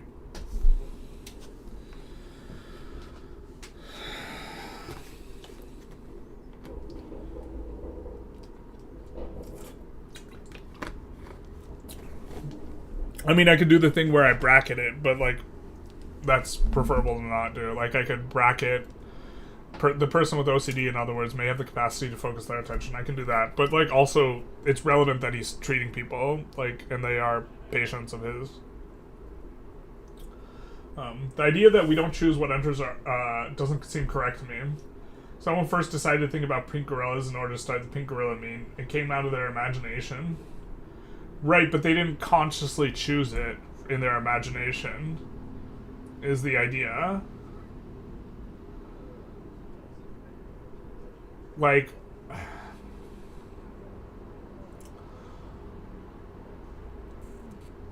when stuff enters your mind, you did not consciously choose it to enter your mind, because if you had consciously chose it to enter your mind, then it would have been something that was eligible as a choice, and so it would have already been in your mind. If that makes sense. Anyways, we're definitely going to be... We need to write this out more, but the first mental exercise is going to be meditation, which I think is useful for creating a space between your experience of a situation and your evaluation and your judgment of it. And in that space, you gain a little bit of agency, in a sort of, is one way of thinking about it. We think back to Crawford, and the expression that's common in meditation is you are learning to respond rather than react to something. If we think back to Crawford and his appropriation of model of attention, things look a little grim. If we live in an environment made of constructs whose design paradigm is the seizing of our precious attentional resources, if we don't want to live a life as leaves blown around in the wind, maelstrom of attentional noise, we need to reclaim our attention. We need to be able to attend to our attending, in other words, or create space. And then, this is not written out. The Buddhist principle of responding rather than reacting is going to be kind of what we're going towards with the meditation. I meditate, and just to be clear. So what is meditation? And then now we need to do the project of actually talking about meditation. And I hadn't done this. I just have several notes, and you can see here that every one of these parentheticals is like a placeholder for a sentence or an idea or this sort of stuff. We need to direct our attention / our ability to continue attending, cutting through external noise, the sort of cleansing the palate of thoughts, and interrupt the stream of consciousness of judgment and reactive thinking. Then the talking about the secular, high the Zen sort of meditation that is espoused by Dan Harris. Independent of any sort of anecdotal reports on achieving enlightenment, there's a growing body of empirical evidence of the benefits of meditation. There's a lot of studies on meditation, and there's more and more. I'm not sure I'm going to cite Emily Fletcher, though, but she does discuss meditation as the new caffeine. Maybe we cite her. Integrating into our practice a space between our attending so that we can decide what is worthy of our attention. Metzinger writes, and this is the neuroscientist / philosopher, My proposal for countering this attack on our reserves our attention is to introduce classes in meditation in high schools. The young should be made aware of the limited nature of their capacity for attention, and they need to learn techniques to enhance their mindfulness and maximize their ability to sustain it. Techniques that will be helpful in the battle against commercial robbers of our attention. And then I'm going to put in something on the mental exercise of attention, but this is a placeholder. You're curious what JUBUs stand for? Like, JUBUs is for... This is the term that gets used to refer to the secular... the secular meditation guys. Yeah, let's see if we can find something. Who just happen to all be Jewish. A lot of or most of the secular meditation guys happen to be Jewish. The Boo is referred to Buddhism, so it's like a joke at them being the Jewish Buddhists, but they are the one who made it.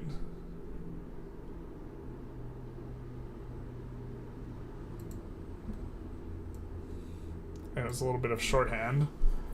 A Jewish Buddhist is someone with a Jewish background who believes in the tenets and focus of Buddhism. Some practice forms of Dhyana Buddhist meditation or chanting spirituality, while the individuals practice this sort of thing. However, in many cases, their ethnic designation is Jewish, while the individual's main religious practice is Buddhism. Roger Kamitz introduced the term Jubu, or Jubu, in his 1994 book, The Jew and the Lotus. And this is a bit more... The big thing is that a lot of these guys are a bit more secular, and it's like a secular form of meditation as well. Hey Dark Engine, how's it going? Risk of learning that we have less agency and fear that of loss easily keeps people from the possible benefits. Yeah. In regards to meditation. Yeah, meditation is like... We are constantly... So Metzinger, who wrote this quote, his central thesis is that basically all of our experience of reality is effectively a simulation. And it's a simulation that gives us the experience or the feeling like we are experiencing reality head on. And that is disconcerting for many. But if you're experiencing reality head on, then something like meditation doesn't really make that much sense. But if you're aware that what your brain is doing is simulating a reality, then something like meditation starts to make a lot of sense, because what you are doing is you are tweaking the nature of the simulation of that reality. Doing good? Just jumped on in the middle of everything and trying to catch up? Yeah, well, fortunately for you, we have a chapter summary. We're at the very back end here. And then we're probably going to have discussion if anyone wanted to discuss specific ideas. But the first thing we talked about is attention is a scarce resource. We think of it as a currency. And we've entered sort of an economy of attention. We can allow others to harvest our attention, or we can take control of it and use it to purchase our own agency. The design principle that informs many of the products we consume on a regular basis is engagement, not usefulness. Products, probably especially social media.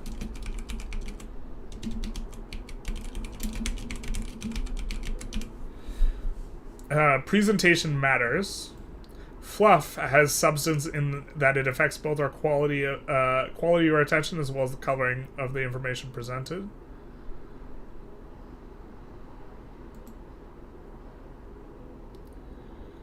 I think we want to do one on the attention economy.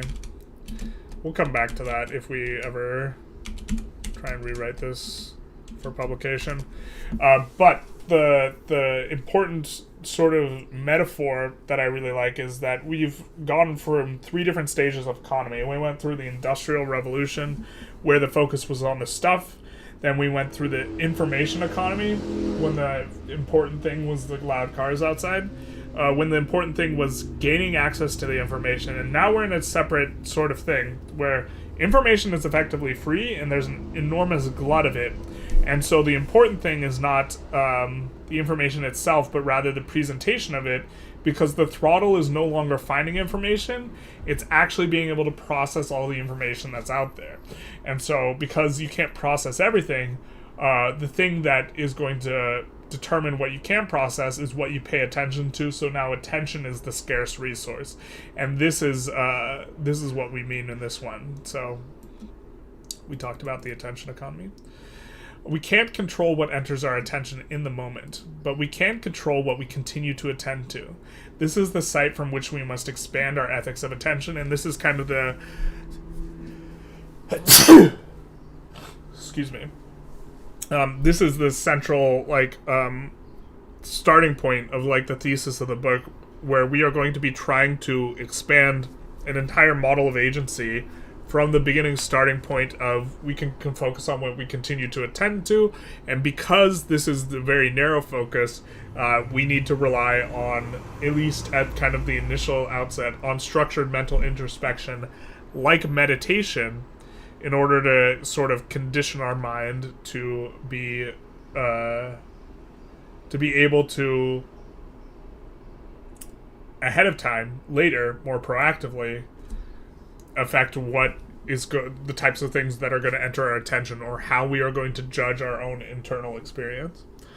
And then finally, an ethos for attention requires a style and practice. It requires style because there is no neutral font for interpreting reality. Everything is interpreted through a lens. It requires an emphasis on practice because we can attend on a continual basis, and because moment to moment our attention is the site of our control. And that is the chapter summary. I'll stay on for a little bit longer if anyone has any questions, comments, concerns, discussions, this type of thing. But we did work through chapter 1 of the attention problem here. About 2 hours. With a kind of lengthy aside talking about Musk and Starlink in Ukraine, which was interesting. My understanding was that he shut it off, so that understanding might not be correct anymore. We would have to read multiple sources now, because I know I had a source for thinking that, so it is a bit rough. IMO dreams where we have the most agency, where we are surrounded by constructs of our own creation, breaking the veil of smooth continuity, continuity, need to form the necessary narrative about the events around us for real agency. You mean dreams as in the asleep dreams, or dreams as in goals? Form necessary narrative about the events around us for real agency. Although I do think the stories we tell ourselves are fundamentally important. That's something, I think, closer to chapter 7 or 8. Thomas Metzinger, dreams are an enormous area of concern for him. That he writes about and investigates in his book, The Reality Tunnel, where he makes the argument that our reality is mostly a simulation. Why we can't use our dream superpowers even when aware? You are dreaming to solve some of the simplest problems. Oh, you mean, okay, so you're talking about dream. Well, your dreams are complicated. And for a long time, I thought lucid dreaming was not really a thing. But Metzinger talks about a study that indicates that they are. So lucid dreaming is when you're dreaming and you believe that you have control over your dreams, and you are controlling the dream. And my impression was that you don't really know if you're controlling the dream or not, because you could just be dreaming that you are controlling the dream. And so there's no indication that you know that you're controlling it. But Metzinger references a study where people were told to move their eyes back and forth while inside of their dream, when they were dreaming or something like this, and then they could look at the eye movement for the person while they were in REM sleep, and in doing so they were able to correlate it, this active sense of agency regarding lucid dreaming. And this was a bit interesting. He discusses this in The Reality Tunnel, but shine a laser in your eye and you can lucid dream 100% of the time, Inception style. Well, I'm uncertain to what extent you have agency. So I think you can be aware that you're dreaming while within a dream, but I'm uncertain to what extent your control actually extends in a dream. And this is not quite my area of forte. I would actually reconsult Metzinger on dreams. You're actually incapable of having non-lucid dreams. I think I might have had some sort of brain damage. You were hit by a car. Oof. The truth hurts when I was a boy, but I have never had a nightmare as a result of my entire life. Yeah, sometimes... yeah. Nightmares aren't so bad. The dreams I hate most are the really, really good dreams. Because then you wake up and the nightmare begins. You've had horrifying dreams, but it's like watching a horror movie, not like it was actually happening to me. That's dissociation. But yeah. The worst dreams are the really good dreams. I hate those the most.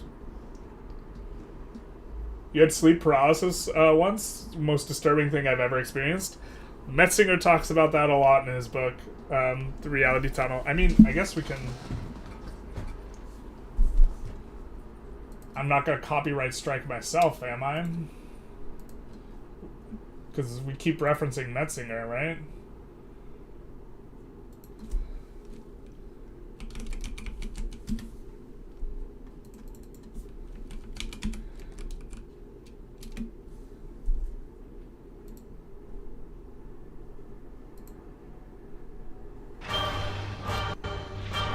Comment. No, not the rogue. The Ego Tunnel by Tom. Okay, so here's my review of the Ego Tunnel. So today we are going to look at the Ego Tunnel by Thomas Metzinger. I have a new mic. This is forever old, by the way. Exciting. But if I have any audio issues, it's still because I'm trying to figure the mic out. You might be able to see it in the shot. I'm not sure though. So this book was fairly complicated. It is about the nature of consciousness, which Metzinger argues is largely a simulation that's done by our brains. And I'm going to read a paragraph from his book that I think kind of captures the idea most succinctly, although definitely not completely because it's complex. So, here we go. The conscious brain is a biological machine, a reality engine, that purports to tell us what exists and what doesn't. It is unsettling to discover that there are no colors out there in front of your eyes. The apricot pink of the setting sun is not a property of the evening sky. It is a property of the internal model of the evening sky, a model created by your brain. The evening sky is colorless. The world is not inhabited by colored objects at all. It is just as your physics teacher in high school told you. Out there, in front of your eyes, there is an ocean of electromagnetic radiation, a wild and raging mixture of different wavelengths. Who's the young pup in the video? Invisible to you and can never become a part of your conscious model of reality. What is really happening is that the visual system in your brain is drilling a These tunnel are through the this super OG inconceivably rich days. physical environment, and in the process is painting the tunnel walls in various shades of color. Phenomenal color, appearance, for your conscious eyes only. So, color is a part of the simulation. I thought this book was extremely interesting, but overall had to rate it low as a consequence of my categories. I really enjoyed it though. There were some other interesting... These categories, I think we have different ones now, but they're like I think difficulty is not in there anymore, but and we have the other ones, but it's definitely super weird how like it spits out like an overall rating that's just like has a heavy bias towards nonfiction books. Takeaways from the book or tidbits of information that I think are worth mentioning because they're interesting. One is that he talks a lot about out-of-body experiences, and then he talks about lucid dreaming, Yeah. And these are interesting topics.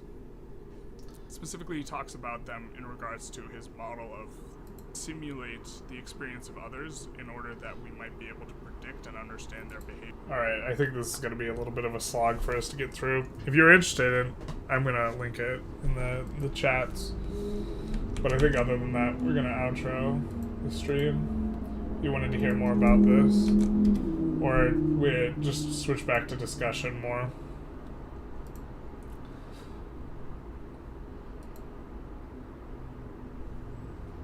You've also read, for example, that houseflies move so fast that our brain projects where they're going to be there, and we see them there, which is why it's so hard to hit them.